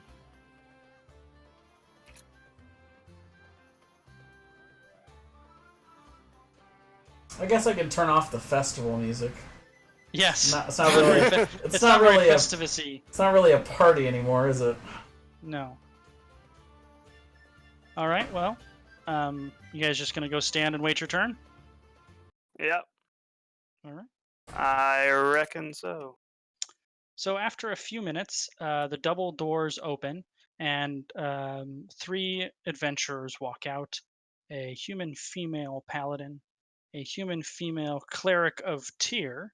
You can tell because they both have their royal blue cloaks trimmed in silver, as per the Church of Tyr, as well as a very shady-looking character behind them. You also notice none of these people have weapons, of course, other than the accoutrements as well.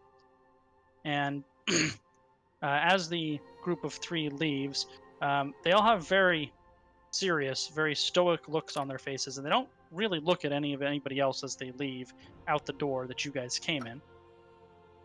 And then the royal guard comes out, and he says, "Fenkus," and then 4 of the people in the room get up, they walk in there, and the doors close behind them. Well, here we are back at the DMV. Pretty much. About an hour goes by, the double doors open back up. The 4 that came in there, 3 humans and the half-orc woman walk out, and as you guys are standing there, there's a little bit of chatter going in there on. But when these second group leaves, just like the first, they don't look at anybody on their way out. They look straight ahead, and they walk right out the door that you originally entered in. Shit. They do what I do All the normally. time. Yeah. This is odd. Then the Royal Guard calls out another name. 6 of them get up. They walk in, leaving only your group, Otto, Nora, and the 2 people that are with them, or you think they go in. About an hour goes by, the double doors open again. That group leaves, same thing. So 1, 2, 3 humans, a dwarf, and 2 halflings in this group. They don't look at anybody. They walk straight out the door from which they came. The Royal Guard stands up, calls out Otto's company. The 4 of them, Otto, Nora, and the other 2 that you don't know, stand up, go into the room. The doors close behind them. See, those donuts cost us 4 hours. An hour goes by. 90 minutes go by. 2 hours go by. The doors open. Otto's company walks out. Make perception checks. Uh-oh. That's not good. 22 for Crunch. 12. Merrick is very much enjoying his sweet belly.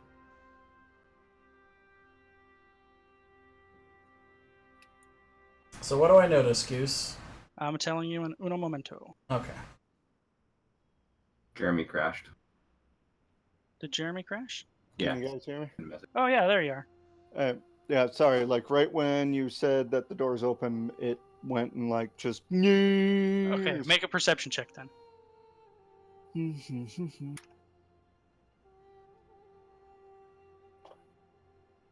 9.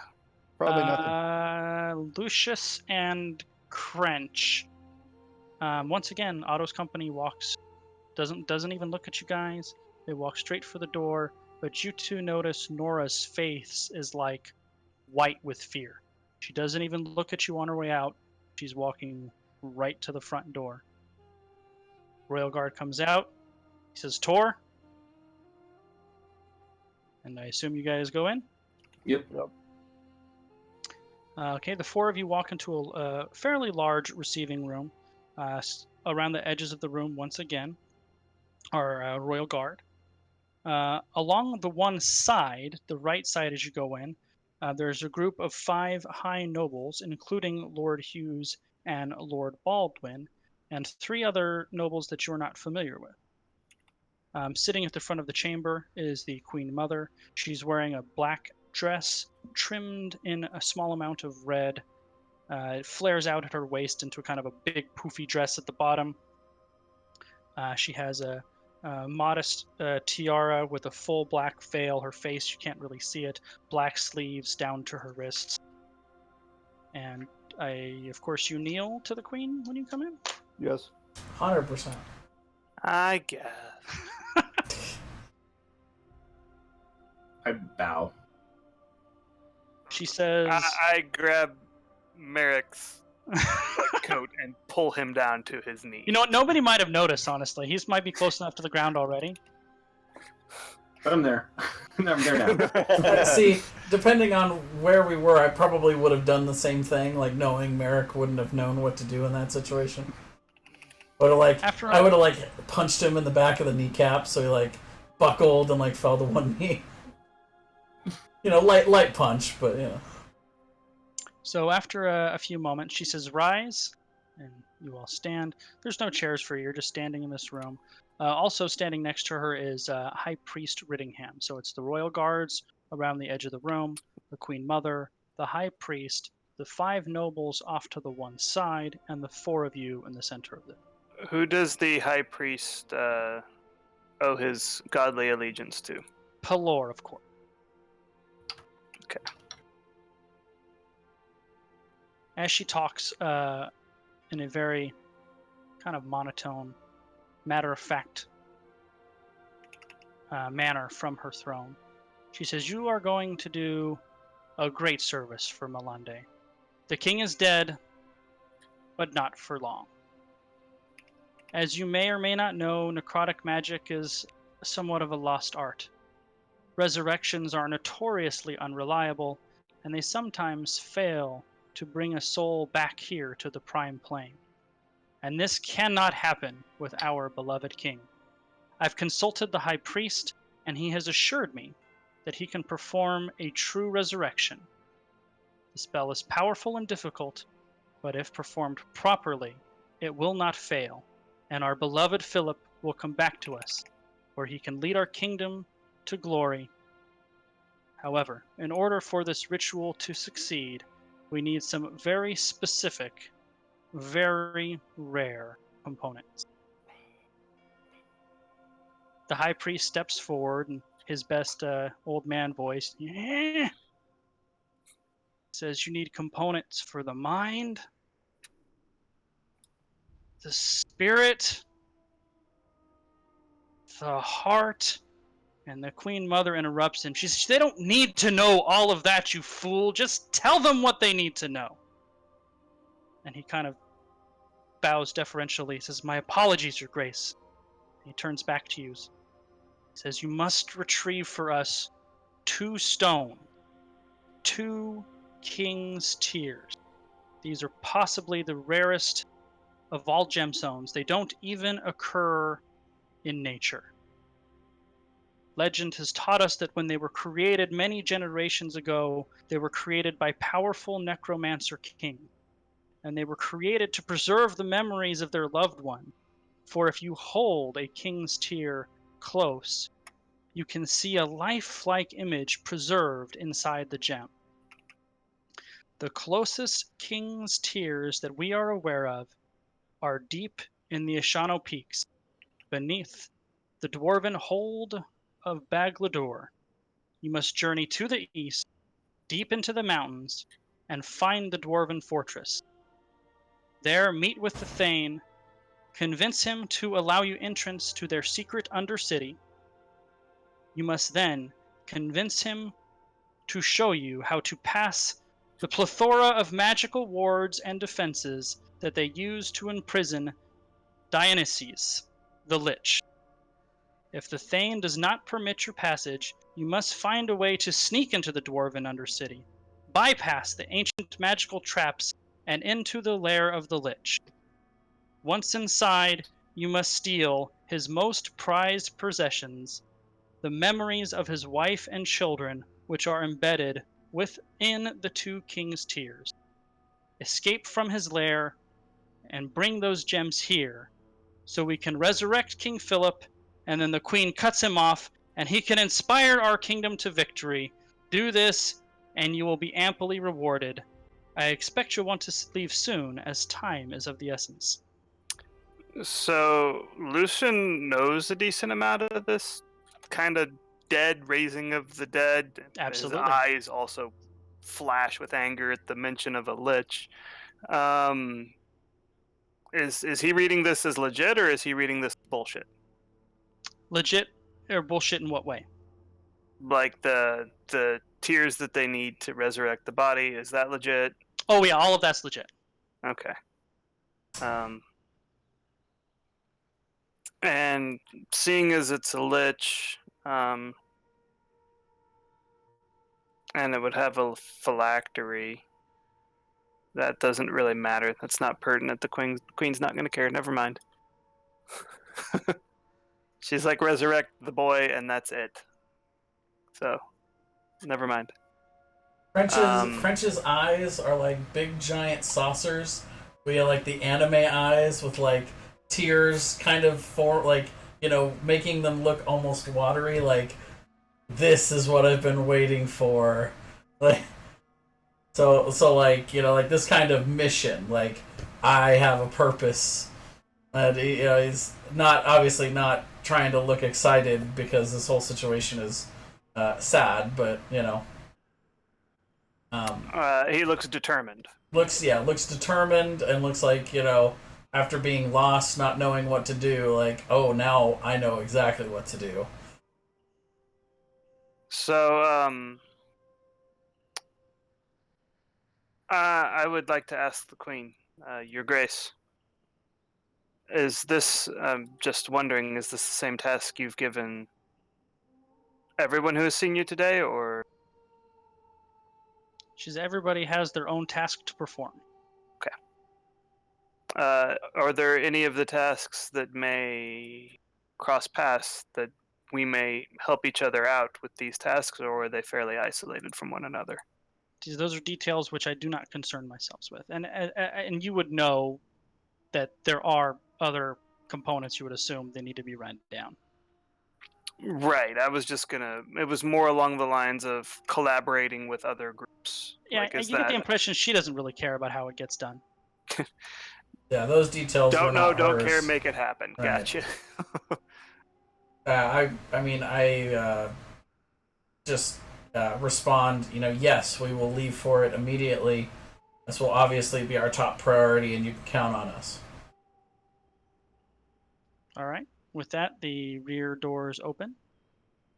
So with everyone else, it was an hour, and with us, it was like... Well, I mean, he went on his long rambling thing. It would have probably been close to an hour. Oh, okay. For the sake of brevity. Sure, yes. Right. So you guys, figure you're in there for about the same amount of time with the rest of them. So nobody else spoke? The nobles were just sitting there? They were just sitting there. Okay. You guys back to the Fool in the Cup? We're going back to town. Yeah, I guess so. Yep. All right. You guys ride back. It's, into the night by the time you arrive. And you walk in. One of the persons who went in with Nora and Otto is inside the kind of common room of the Fool in the Cup, and he flags Eamon over. I'm sorry, she flags Eamon over. Okay. I'll head over. Okay. I'll wait for her to speak. She kind of is making small talk. Orders or asks if you want something to drink. Where are you from? I've heard she wasn't actually at the festival or the coronation anniversary, the celebration. So she's like, "Oh, I heard the food was really good. What was it like, Terra?" It kind of talk that it seems completely out of place for what you guys are going through. Okay. She's disassociating. I'll oblige and not go into great detail, but not be rude either.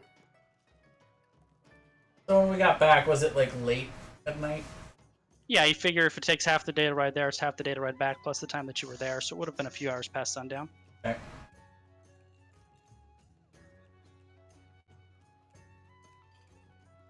While Jeremy is making completely useless talk with... by the way, she introduces herself as Jaden, by the way. Jaden? Jaden. Cool name. Human? Yes, human female. Okay. And what does she look like? Does she give an air of what her abilities are in what she's wearing? No, she's kind of wearing simple traveler's clothes. She seems unarmored. Okay.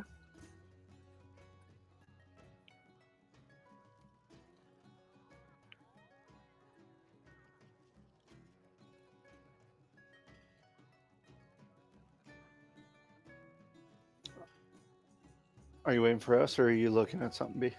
I'm looking at something. Your camera's off, so I can't see if you're... Oh, really? Is it? On mine, it's on. I assumed it was on the It's on. It's on, Oh. but yeah, I had to refresh at one point, but Okay, so sometimes you just have to click it. Like, if you just click on the little No? pattern thing that's there, otherwise you gotta refresh. Just refreshing the browser, or are you... Yeah, just refresh the browser. And, I mean, we're still connected over Discord, so it's not like you're gonna miss anything. Yeah, but it's like in this kind of situation, I'm like, is he waiting for me, or is he doing something? Sure. Oh, there it goes. You need to And mute yourself again. me? No, him. Emin. Emin. My bad. Amon. Amon. And after some kind of useless small talk, she says, "Nice to meet you," and walks out the front door. Well, before she gets to that point, I'm going to ask her why she called me over. I was just waiting to see if she would get there herself. Gotcha. No, she didn't seem to have any particular reason for being there. It was a very unusual encounter. Before she, as she's walking towards the door, God, what's the? I'm going to pull up my character sheet again. Kicking out, reloaded everything. Yeah, ditto. No. Sorry.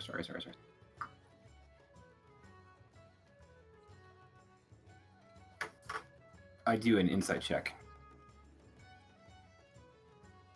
For what? Just to see, like, why, is she acting weird? Well, I mean, yeah, she's acting weird, but you can But, maybe. yeah. I'm trying to see if I can detect why. Like, what kind of vibe is she getting off of, and like what, yeah, it's weird, but like, what's weird about it? And I rolled a 21, or I rolled a 15 plus 6.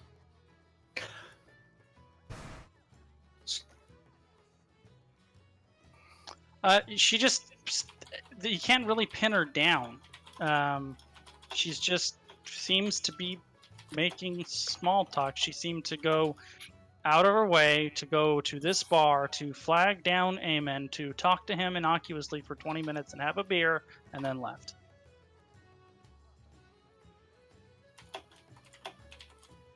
Anyone else find that very strange? I'm just gonna ask her point blank. Are we speaking to each other? Like, are we in a place where it, like, we could speak to each other somewhat privately and not have it be overheard? Well, she's getting ready to leave, so if we're gonna do anything, we have to do it. I motioned for them to let her leave. Yeah. Well, we weren't gonna stop her, but I might have. Okay. She goes off. You guys can have dinner. You can go up to your room and talk privately plenty. sure. I motioned for everybody to go up there. Yeah. So crazy couple of days. Are you guys up for this kind of mission? We don't have a choice. Well, I mean, there's always a Very choice, true. but It's true. Well- There is always a choice. I'll agree with that. to be honest, like seems like the kind of mission that's going to be fairly dangerous. So I'll Hey. rephrase it then. I don't have a choice, and it has nothing to do with the queen. So my problem is I have no issues with the idea that we need to kill a lich because it's an abomination and shouldn't exist. I give Merrick a high five. But I don't appreciate the idea of resurrecting. It's outside of the natural order of things. He's long dead. I don't like messing with nature. well, but to be honest, the opposite could be applied here as well, because he wasn't killed by natural means. We don't know that. A sword's pretty natural. A sword strike across the throat is not nature taking its course, gentlemen. It is murder. And some could say resurrection would be fixing something that wasn't caused Some by nature. could, but they'd be wrong. I would look at I get Cringe a side eye, and say, from a certain point of view, I can see what you're saying. However, what is slain is slain. I'm gonna go kind of quiet and then go sit off in the corner and see if I can do some listening and maybe anyone- even ask the question to myself of killing the lich is obvious, but is this resurrection a thing that should be done?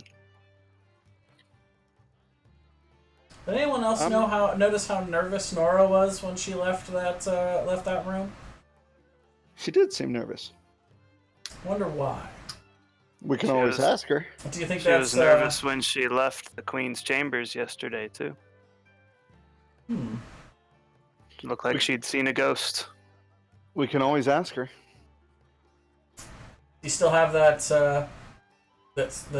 cone of truth thing that you did the other day with Brennan? Is that still a thing? I could prepare that for tomorrow, because we are about to go to bed. Well, maybe we'll try to track down Nora tomorrow and see if we can't get some answers. I'm sure she would understand.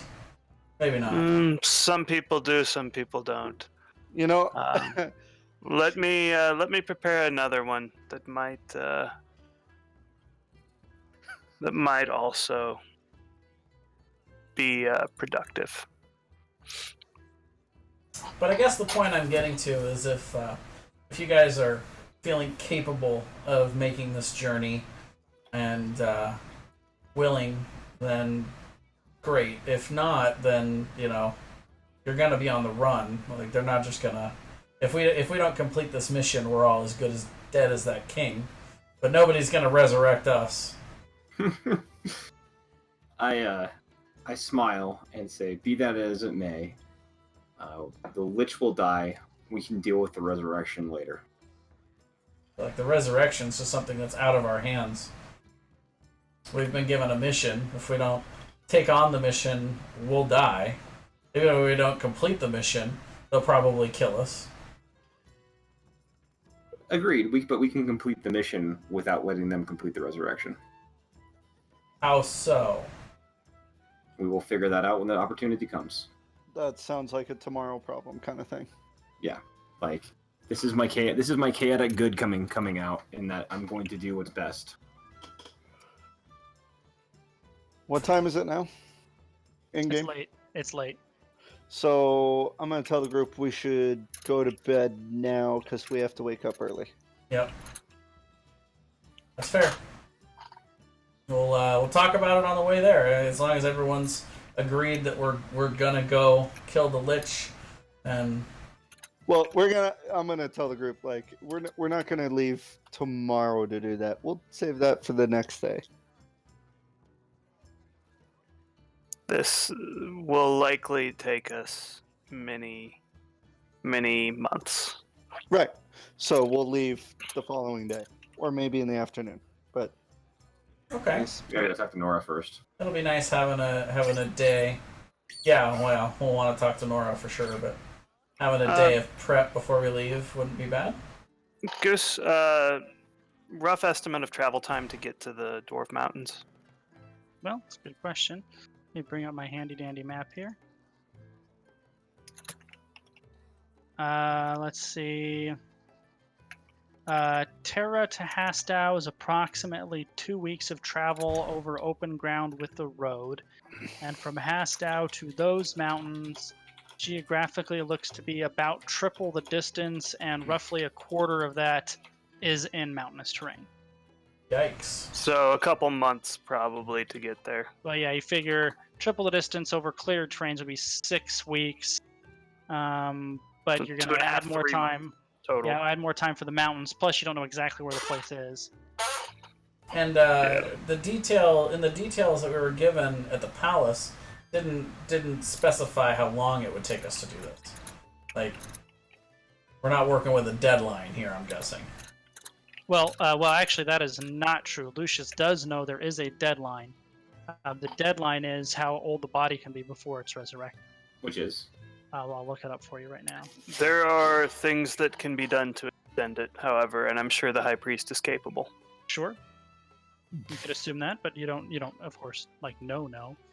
But yeah, that's a reasonable assumption. I think I put true because I tweaked the resurrection. True resurrection is 10 years. No, so according to you're looking in the player's handbook. In my, No, I'm not. Is that my notes? I'm looking at. Okay, there you go. your That's what I webpage. was looking up. So 10 years. So basically, no time, no deadline. Okay. As long as we don't take 10 years. What I'm saying is, Right. if there was a deadline, they would have given it to us in the details of our mission.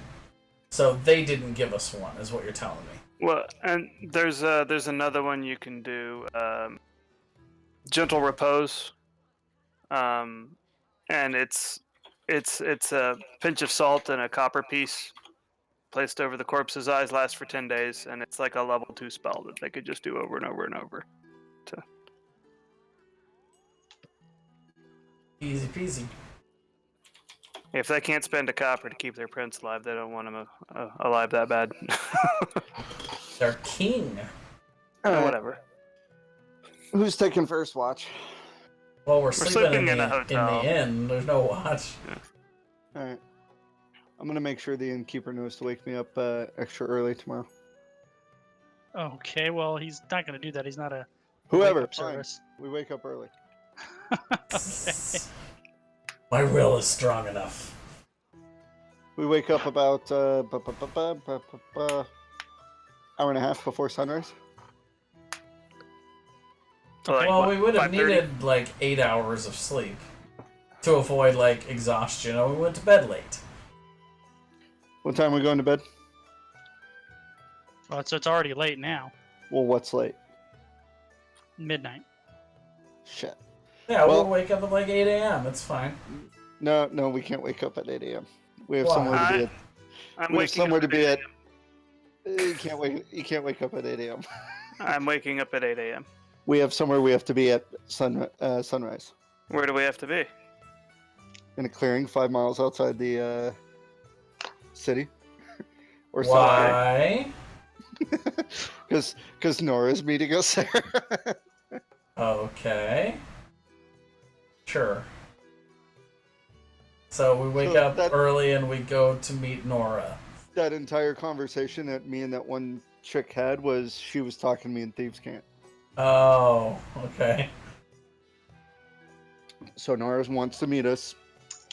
What is it exactly? 5 miles outside the south gate at an elm tree, standing alone in the middle of a clearing at sunrise. But she wants to meet you standing alone at the The middle group. of the group. Okay. Okay, well, let's go meet her. Well, I mean, let's go to bed and then let's wake up and go meet her. All right. We'll be a little bit light on sleep. All right. Goose. One We moment. wake up. Oh, okay. Do we wake up? I don't know. That's not a guarantee. You do wake up.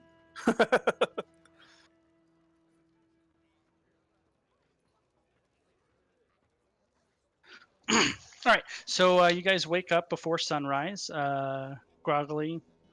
The innkeeper's not even up yet. There's no breakfast down there even. Most of the town isn't even quite moving yet.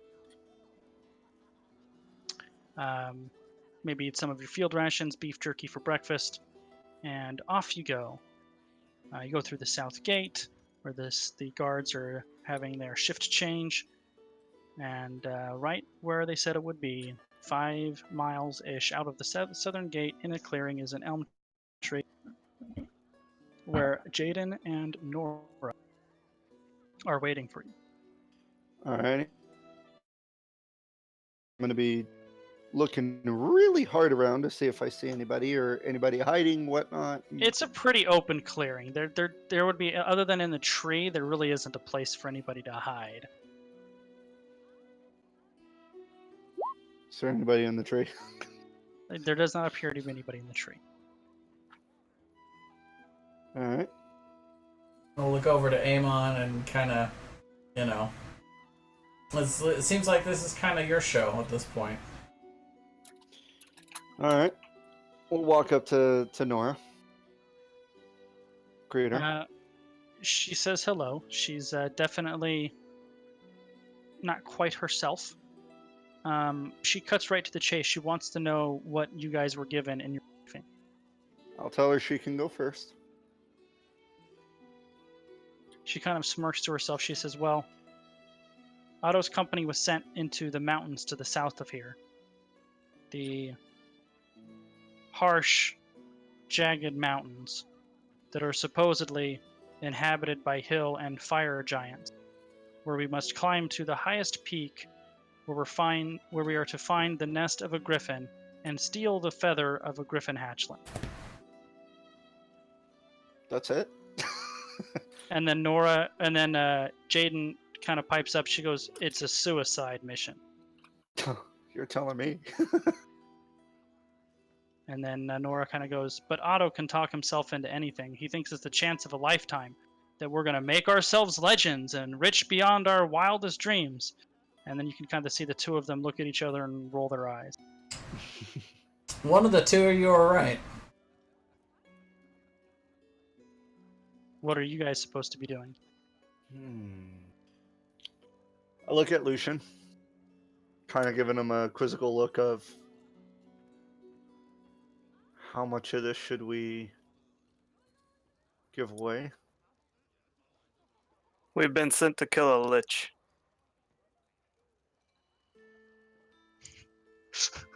This doesn't actually happen, but I thought it would be funny. Nora says, make a deception check because she thinks you're kidding. No. Let me see. They both look at you. They're like, you're supposed to kill a lich. Yeah, and you It's thought a 14, by the way. and you said yours was a suicide mission. She goes, ours is a suicide mission. At least you won't get back up at the end of yours. Yeah. So they kind of said, we don't think we're going to go. Really? Well, where will you go to then? Somewhere. Anywhere but here. We're not going to stick around and just run into certain death for a mission that can't be accomplished. Well, from that point on, wouldn't they be hunted? Probably, yeah. Theoretically. DM, being that my character would know what a lich is, at least he in would. general terms. Mhm. Absolutely. Can I make either, I don't know, maybe a religion check or some sort of knowledge check to think of how feasible is it for us to fight a lich and potentially succeed? Sure. You may absolutely make a religion check with advantage. With advantage. Ooh. Well, I mean, you're a cleric of death. You know your but- shit. That's an 18. Yeah. You should know the chances of you successfully doing that are pretty much zero. Okay. So, yeah. I was kind of thinking like that sounds like a CR 16 or something, like as a player.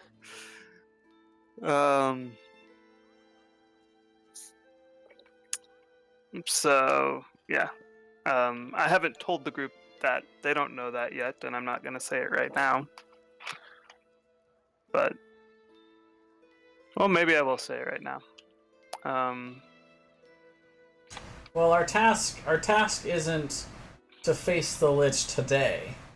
Our task is to, figure out how to get what we need to get. If we need to acquire the tools to do that, we have time. I think we have the ability, the potential ability. That's But- probably more properly said. Right. But potential's a funny thing, if you have time mixed with that potential, then you can inevitably do anything. So Lucian is going to have a bit more of a pessimistic view, and say to Crinch, the time that it would take for us to get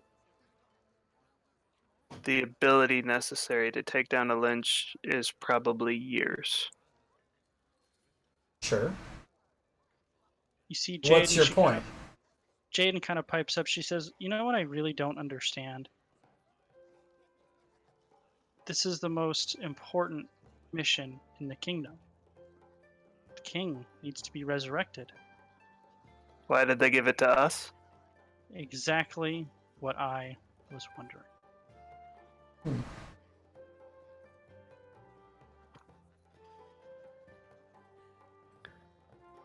How upset did the queen seem when he was killed? She seemed pretty upset. I mean, she was crying. Her face was red with rage. Yeah, that's not the type of upset that a mother has for a dead son. She should have been inconsolable. Do you think the queen knows the state of affairs? do you guys think the Queen knows the state of affairs? Like outside, like it seemed like everybody that was there at the festival was State of affairs in what way? Of Yeah. the war. of the war and how it's really not They're going oblivious. very well. Yeah, they seem oblivious, but I'm sure the Well- Queen isn't oblivious in the same way as the I partygoers don't know if you remember. were. One of the things that was in the backstory was it's kind of spoken about in a hush-hush way that there are many people that feel that the Queen Mother Berengia is actually the person that's been running this country, since Philip seems to have such little interest in doing so.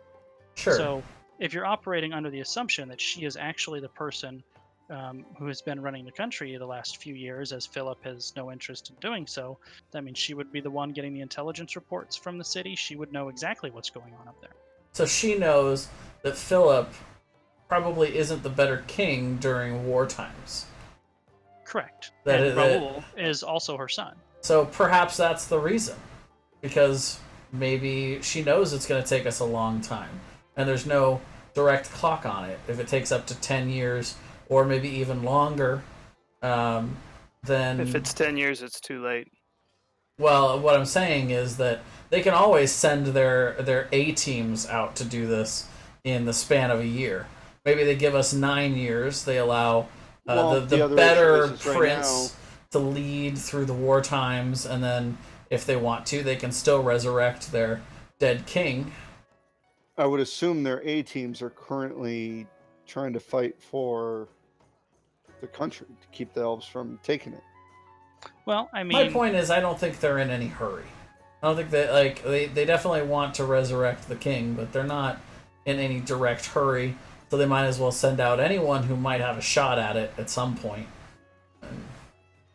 I'm going to turn to just kind of everyone, including the people from the Autos company, and say, with the prince or king out of the way, and the other prince locked down in Terra, would the queen not be acting as queen regent currently? she would, of course, be acting as Queen Regent, yeah. So Prince Raoul wouldn't be. No, he would be next in line to inherit the throne, but until such a time as he was coronated, she would be acting monarch. Gotcha. And him being stuck in Terra defending it, he's not going to get coronated anytime real soon. Correct. It is possible that this task has been assigned to us because we are not meant to succeed, Yep. so that the queen may maintain power. Well, that's completely understandable, but what do you think we should do about it? If that is the case, if it's all just a cover up, if she wants to rule, what do you want to do about it? Refuse What her request? What we don't have right now that we need is more information. We don't have ability and we don't have information to handle the tasks that have been presented to us. Well, I mean, the task that's been handed to us, we don't necessarily have to just do it alone. It doesn't have to just be the four of us. It's a long journey there. There's lots of time for us to try to train and grow to the point where we maybe could handle it. And if we need more, we could certainly attempt to recruit. We could, try to make it feasible.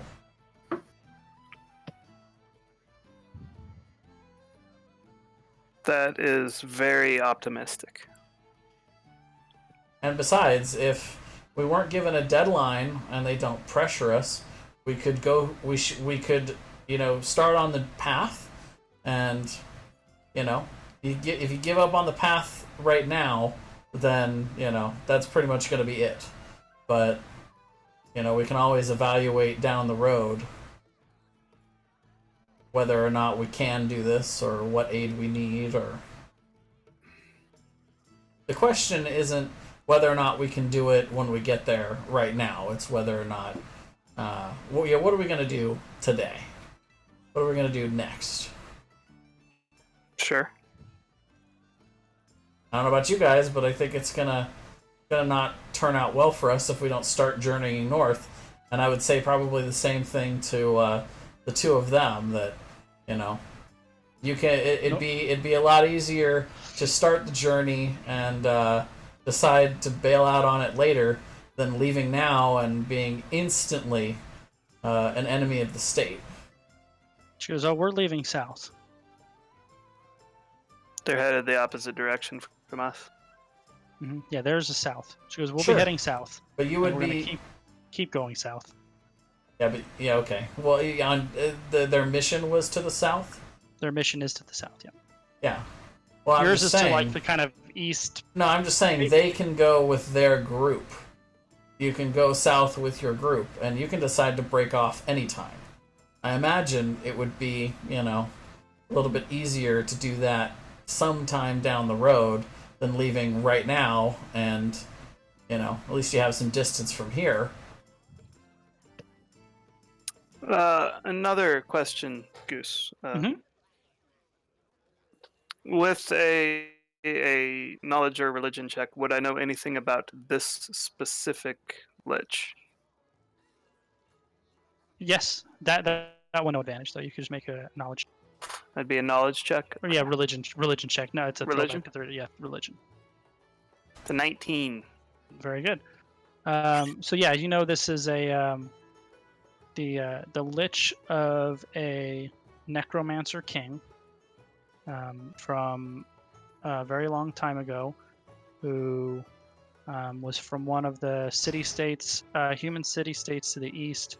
He has his lair beneath a dwarven keep, and it was however many years ago, I don't know, I'd have to actually give you a number, but a long time ago, where basically he was locked up in his lair by a group of dwarven adventurers after he ravaged part of the city and death and destruction, and now he is locked in his lair by untold number of dwarven magics to hold him there. It is constantly under heavy guard as they want to ensure that he never comes up again. Okay, and he's been a lich for what? 300 years, 400 years, 500 years? Yeah. It's one of those things where it's probably a little bit lost to history, but hundreds of years. And there have been attempts made to destroy him, and none of them have worked. Well, there was the original attempt to destroy him. I don't think they would have attempted since because they have him bottled up. Yeah, and they're content with that. Right. So did we get any kind of paperwork or documentation that we were being sent on this mission? They did not. Okay, so I would relay all that information that I know about this lich to the group, by the way, and be like, this guy's so strong that they don't even try to kill him because it's too dangerous. So at this point, Nora and Jaden say they have to get back, and we'll stop the session there. Oh, way to dangle a big dangerous bomb in front of us, Goose. Jesus. Yup. All right, B. Give me details.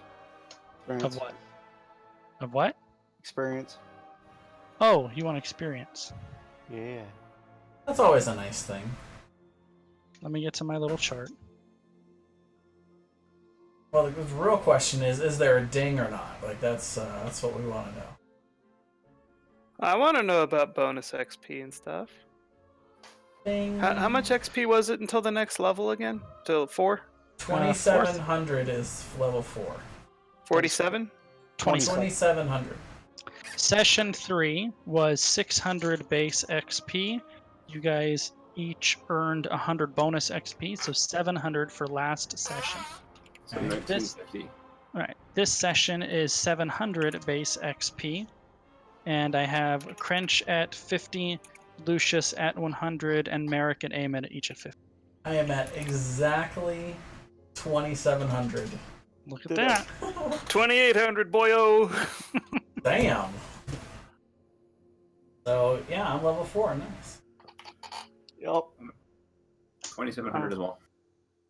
Okay, so I'm gonna. Now is the decision that we need to make on how you guys want to do Oh, feats. yes, that's right. Yes. I rolled 6 on my hit die. Oh Great. yeah, the HP. So I add that plus my con modifier. Is that That right? is correct, sir. Oh man. Oh, it hurts every time. Oh, baby, there we go. Nice. There you go. So I get 7 more HP. That's not too bad.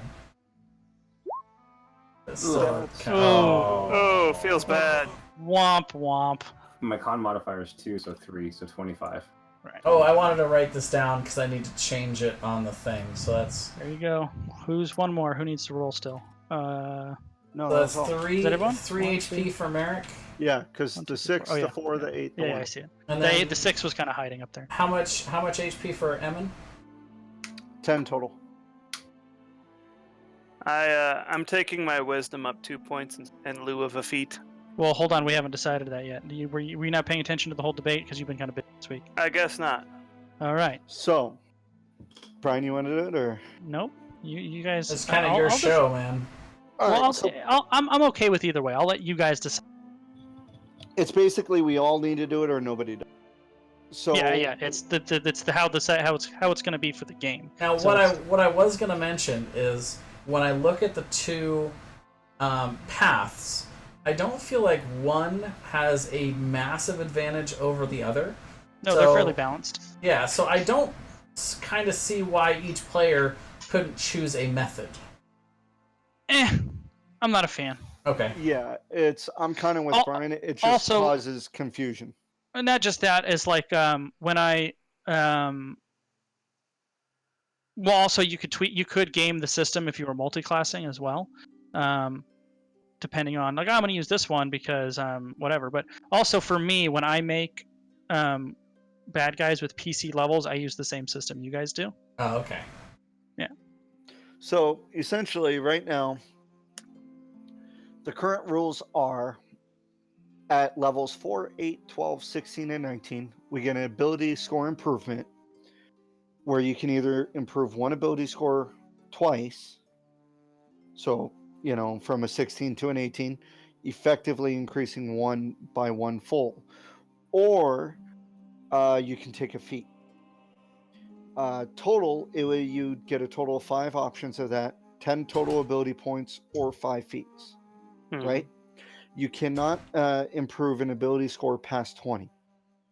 The only way you can get it past 20 is by either Magical think items or. Yeah, I don't even think you can do it with feats. I think it says in there in feats that, like certain ones, if you take a feat, it says you increase your strength by 1.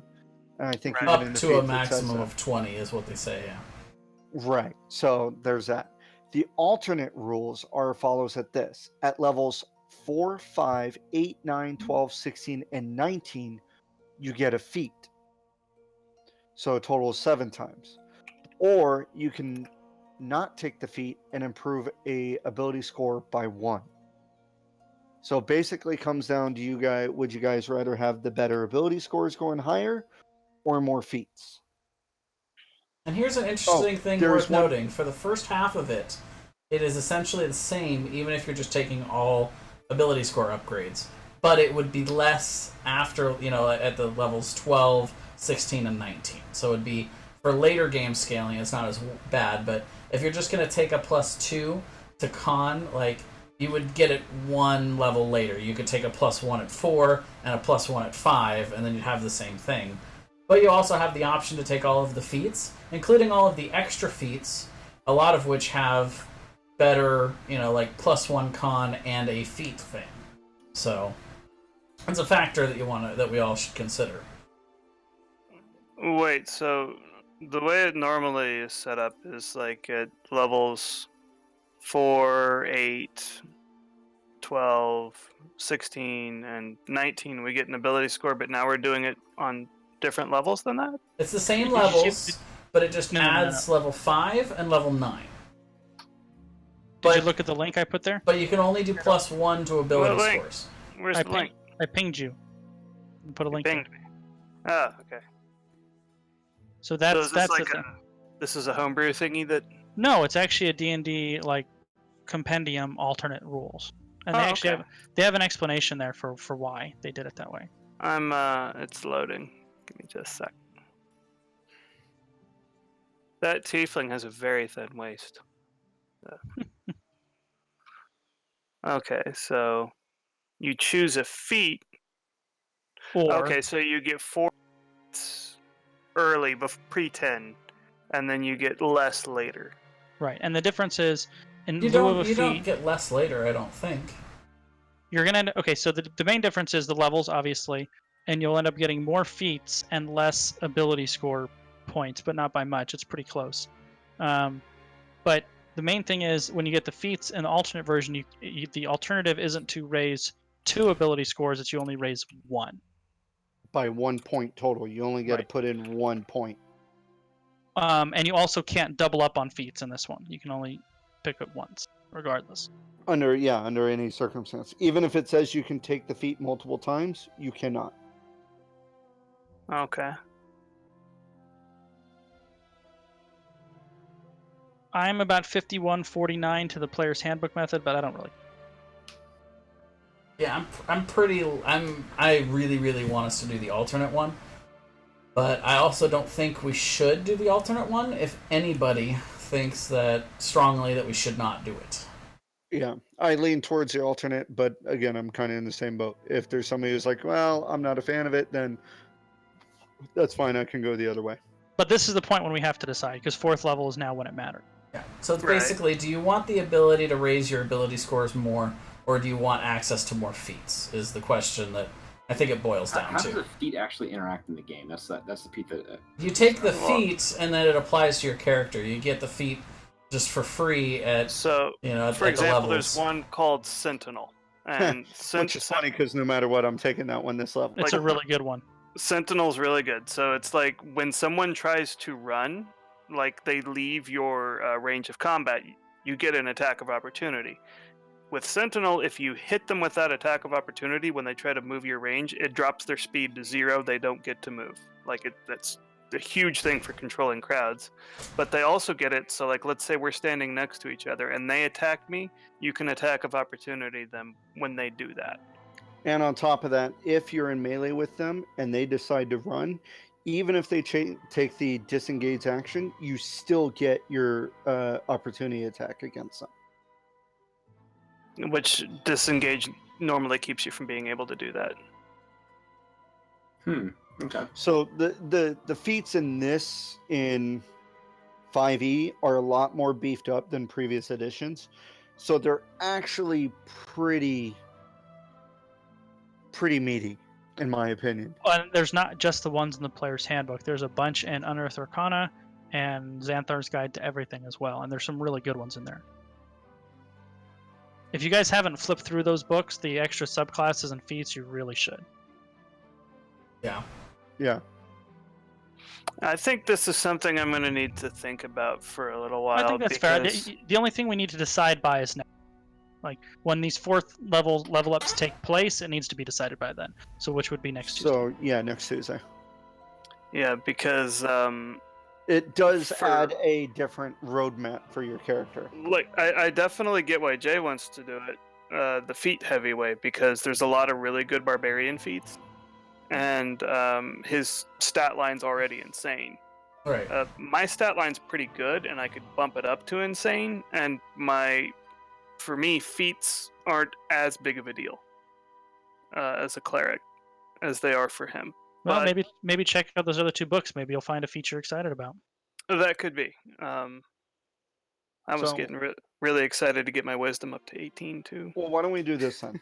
Why don't we table leveling up right now? Everybody put their hit points, which that'll go no matter what. That won't change. Yeah. Let's table the rest of it for next Tuesday.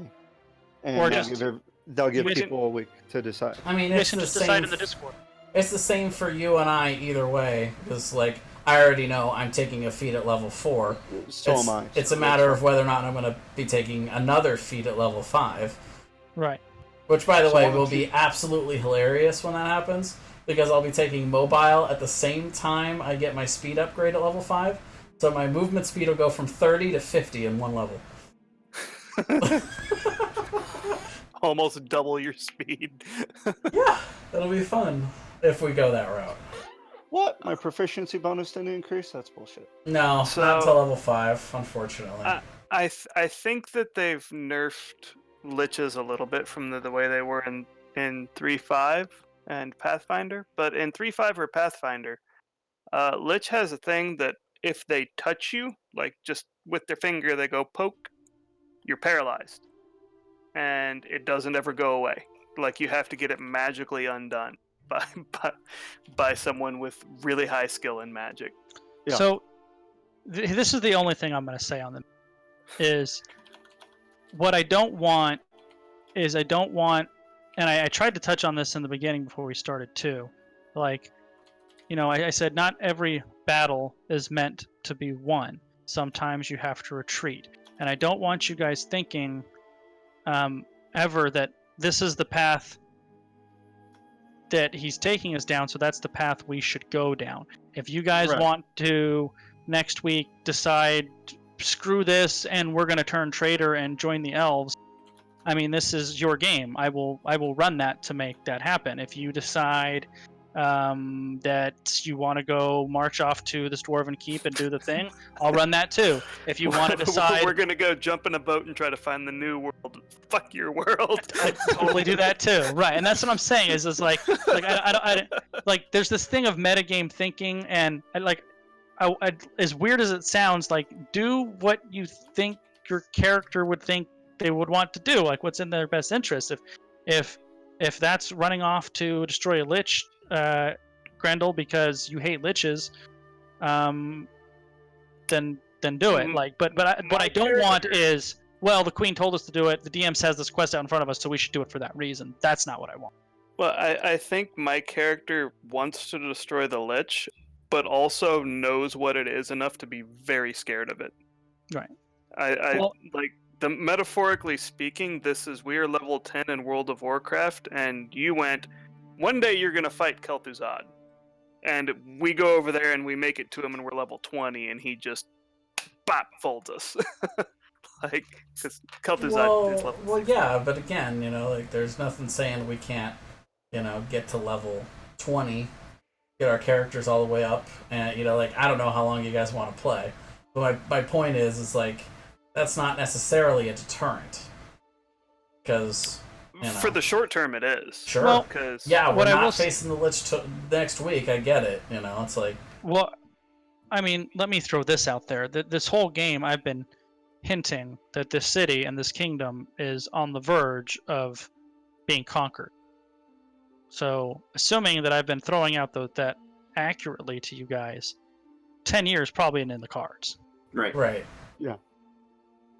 Well, and part of me is also interested to investigate, like, as a player, not as my character, whether or not that was legitimate news that came in. Maybe the reason all these nobles are so, you're talking well-to-do.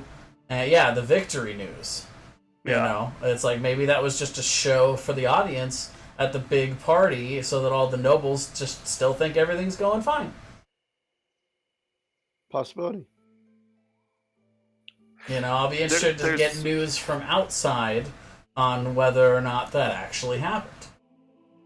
This reminds me randomly of a meme I saw that's like one of the most beautiful, most accurate D&D related memes I've ever seen. And it's it's done in like It's Always Sunny in Philadelphia text, and it's the gang fucks up the DM's carefully laid plot and intrigue again. I don't know if you've ever watched It's Sunny in Philadelphia, but that's how D&D often is. Yeah. Well, and one general thing I'll say, Goose, is I've really loved the story that's been laid out and everything. I don't want to take anything away from that. It's fun to have you give us this whole story and everything, but I keep thinking to myself, like, I do wish I could fight something. Sure. Like, today was light on that for sure. I kind of wish maybe we had gotten attacked on the road or something, like, it doesn't even have to be a boss fight, but What I've been trying to do is one combat encounter per session. It's just it hasn't quite. It doesn't always work out that way. Right, and Sure. sometimes what We'll have sessions that are entirely. right. It's exactly what I was going to say. There will Okay. be times where that's all you're going to be doing. I mean, I'm actually not brokenhearted about it at this point because at level 4 is going to be a big power spike for me no matter what happens, and level Right. 5 is going to be an even bigger power spike. So I don't Sure. mind that we're getting all this XP and starting to level up before we do most of our fighting. But Sure. but yeah, that would be my big request is, and I'm sure that this was already a plan of yours, but I feel it's worth mentioning. Yep. I want to fight stuff. Well, I mean, feedback's always relevant. There's many different styles of play. But I do love the storytelling. It's like I'm sitting back in bed and being, slowly lulled to sleep by the world's best, dad's bedtime story giver, Not actually falling asleep, but just, it's like you're that good at storytelling. It really is a lot of fun in its own way. It's more of like a campfire story. Yeah. Oh, there you go. That's a more adult reference. But I just realized I haven't used Channel Divinity once. I was like, oh yeah, that thing. One of those You 5th may edition not. things. Well, huh? You may not. I mean, Well, that's the my thing. Channel Divinity is like, hey, suck a D8 extra necrotic damage when I hit you. Like, that's my Channel Divinity. Boy, that would have come in real handy on that Airlance map. Yeah, dude. What the hell? Well, hey, I second level inflicted wounds on that guy and did like 20 damage. Like, yeah, I don't want you to hear remember that. how I You- lived with 1 hit point and wrecked you and I? Yeah, you were the MVP of that fight, no doubt, Lucius. I mean, you didn't get the last hit, but Lucius was the MVP of the fight. I just went like, oh, fuck you, inflict wounds. I was thinking to myself, I wonder what would happen if I just suddenly took out my sword and threw it at the dancer while she was dancing. I've been like, she's up to something. I feel it in my bones. It's gonna be like that scene from Dusk Till Dawn. But I I'm know like- we're all gonna turn into but I'm- vampires. And I'm like, even if my character would do that, me as a player, I'm too shy to interrupt Goose while he's telling a story. Well, even if you did do that, you would like, yeah, you did it. Maybe the king doesn't die. The guards tackle you, and you're on the execution block the next day. Oh, Like, sure. Yeah, there No, definitely would I have been know. repercussions. I Now, know. what would have been really fascinating is if any of you would have said, "What's the king doing when this dance is going on?" and looked over there. Yeah. Well, but we I- couldn't Another see. random thought. We couldn't have seen Another it, right? Like the lights were low, or Those of you with dark vision could have probably seen over but there. Yeah, it was like strobe lighting, is how you described it to us. yeah, a little That bit. would have ruined would've- any sense of dark vision. You wouldn't have been able I thought to you were see... doing that on purpose, so we couldn't see it. Well, sure, I could have, but also, if any of you would have said, "I am looking at the king," I would have probably done a little something for it. Okay. Yeah, so my thing, the thing I have to get better about, Goose, I will say that as a player, I don't know when, like, I'm still, because of decorum, right? Like, I don't interject, if that makes any sense. You guys can interject at any time. Yeah, and that's the Like- part that I have to get used to. Because Right. like politeness says I shouldn't interject. But you know what I'm saying. Right. Well, one of the things that if it's not immediately pressing, you can just either you could say, hey, I have a quick thing, or you can type in just like, I have a thing, and like that, and just like when someone else is done doing their thing, you do your thing at that point. Or if you're like, oh, and just in the middle of something, that's Mhm. okay too. Yeah, that's Because you Um, could also just put it there, so for the politeness, Brian would know, like, okay, we finished this thing. Hey, what do you got going on, Andrew? Like, what But do you... if it's more pressing, like if it's something like I dispel magic like right now, like something's happening and you go dispel magic like right then, that's a good time to interject. Yeah. It's like if it's something that's needs to happen immediately. And you have to get used to that in D&D because sometimes somebody will go to do something and maybe you have a spell that can help them, that gives them an advantage or Guidance. guidance, blessing, those kind of things. you at that point have to interject because it's their turn and they're doing the thing, but you're trying, it's their action, they're doing the action, but like you can interject to help that person, and Like you have if to just do Eamon that. says, "I'm gonna go pick the lock," I'll go, "You have guidance," and And you that have to gives do him that an extra D4. by the rules. You have to do that before the roll, so you have to interrupt. Otherwise, you might as well have not even taken I agree. ability. I'm just saying that's something that I need to be more. It's something. Yeah, it's something we develop as a group too. Like it's. Yeah. We're still learning to play with each other. We've only played 3 sessions, so. So the what you guys should do in Discord between now and next Tuesday is give me some idea of what direction you think you're going to go. If you're gonna leave for the dwarven place and kind of go that direction and see what happens, that's great. If you're gonna leave south and hide out in the mountains, that's cool. If you're gonna turn traitor or whatever it is you think you're gonna do, just kind of give me an idea of what you think that is. And just for clarification's sake, like, I know the Queen told us that, I'm sure you're going to want to head out today. Like, she made it seem like it was a high priority. But did she mention that she was going to be, like, wanting any kind of updates? Or was there any more detail? Nope. Okay, so... That's why I'm like, she doesn't want us to do this. She doesn't even care. No. Like... It's to right, get. Boys. I gotta get going. Kill potential witnesses, or just get us out of the way, or give the facsimile that she's doing something when she's actually not. Right. What she is she's Cersei fucking Lannister. That's what's going on right here. No, I get it. Yeah, no. That's my theory. That's my metagame.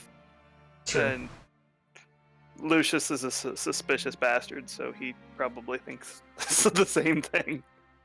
So we have to figure out the feet thing, and we have to figure out exactly what we're doing between now and Tuesday. It doesn't even need to be exactly, but an idea. Like, we're going to go in this direction for this reason, or kind of. What's your thinking? If I had to guess. I would say we'll probably go for the mountains. That's what I would lean towards. But, once we leave, she's not going to have any way of really keeping tabs on us unless she sends people to follow us. Like, I really think that what she's doing is just trying to make it look like she's doing something, whether she actually is or not.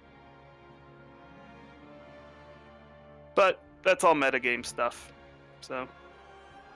But it is important because we have to decide as a group what we want our game to be like. I think it's okay for us to do that and decide what direction we want our game to go, and then kind of figure out how our characters would do that. Though, I mean, it's got to be a factor, like how our characters would react, and because. Lucius very much wants to kill that lich. And Crinch wants the glory. Like, he's like, this is what he's been waiting for his whole life, is a destiny to follow. And, when is my destiny going to get here? He sees this mission as what could be his lifelong goal achieved. So he really wants to do it. Though, hearing what you're saying, he has no illusion about the fact that we're not a cohesive group. We've barely fought anything. We'll need experience, but nothing's stopping us from going out and getting that experience and maybe someday killing this lich. Sure. Plus, I think that would be a really cool 20 encounter, I'm just saying. Metagame-wise. Oh, that would be amazing. Think, I'm not sure what the CR of a lich is, and I'm not gonna look it up. That's a disrespectful thing to do. Well, one thing I think we can do is we can ask Mongoose. 16 plus. We can ask Mongoose. He rolled pretty high on his perception roll of knowing, how difficult it would be to kill a lich. So couldn't you give us a range for a CR just to compare it? I'm looking it up right now, actually. Like, you wouldn't say in-game, it's a CR of blah, blah, blah, No, I but would not. in real life, we need something to gauge. I think it's 19. Nope, I lied. I was low. It's 21. 21. Ooh. Ooh. So, basically what that means, because I'm not very well versed in it, but that means if we were level 20, we would theoretically be one level lower advantage over this. Like, this thing would have a one level advantage higher than us. For a party of 4, it's supposed to be a party of 4 against a if say we fought 21. a CR4 thing, a party of 4 should be able to fight it, and maybe one person die or come very close to it. Like, it's a tough fight. It's doable but tough. And CR21, with the abilities that I suspect a Lich would have, because if we rolled up on a Lich right now, power word kill, power word kill, power word kill, and we're just literally all dying. No save, there's you can do. If you have less than 100 hit points, you die. Yeah, no, I get that.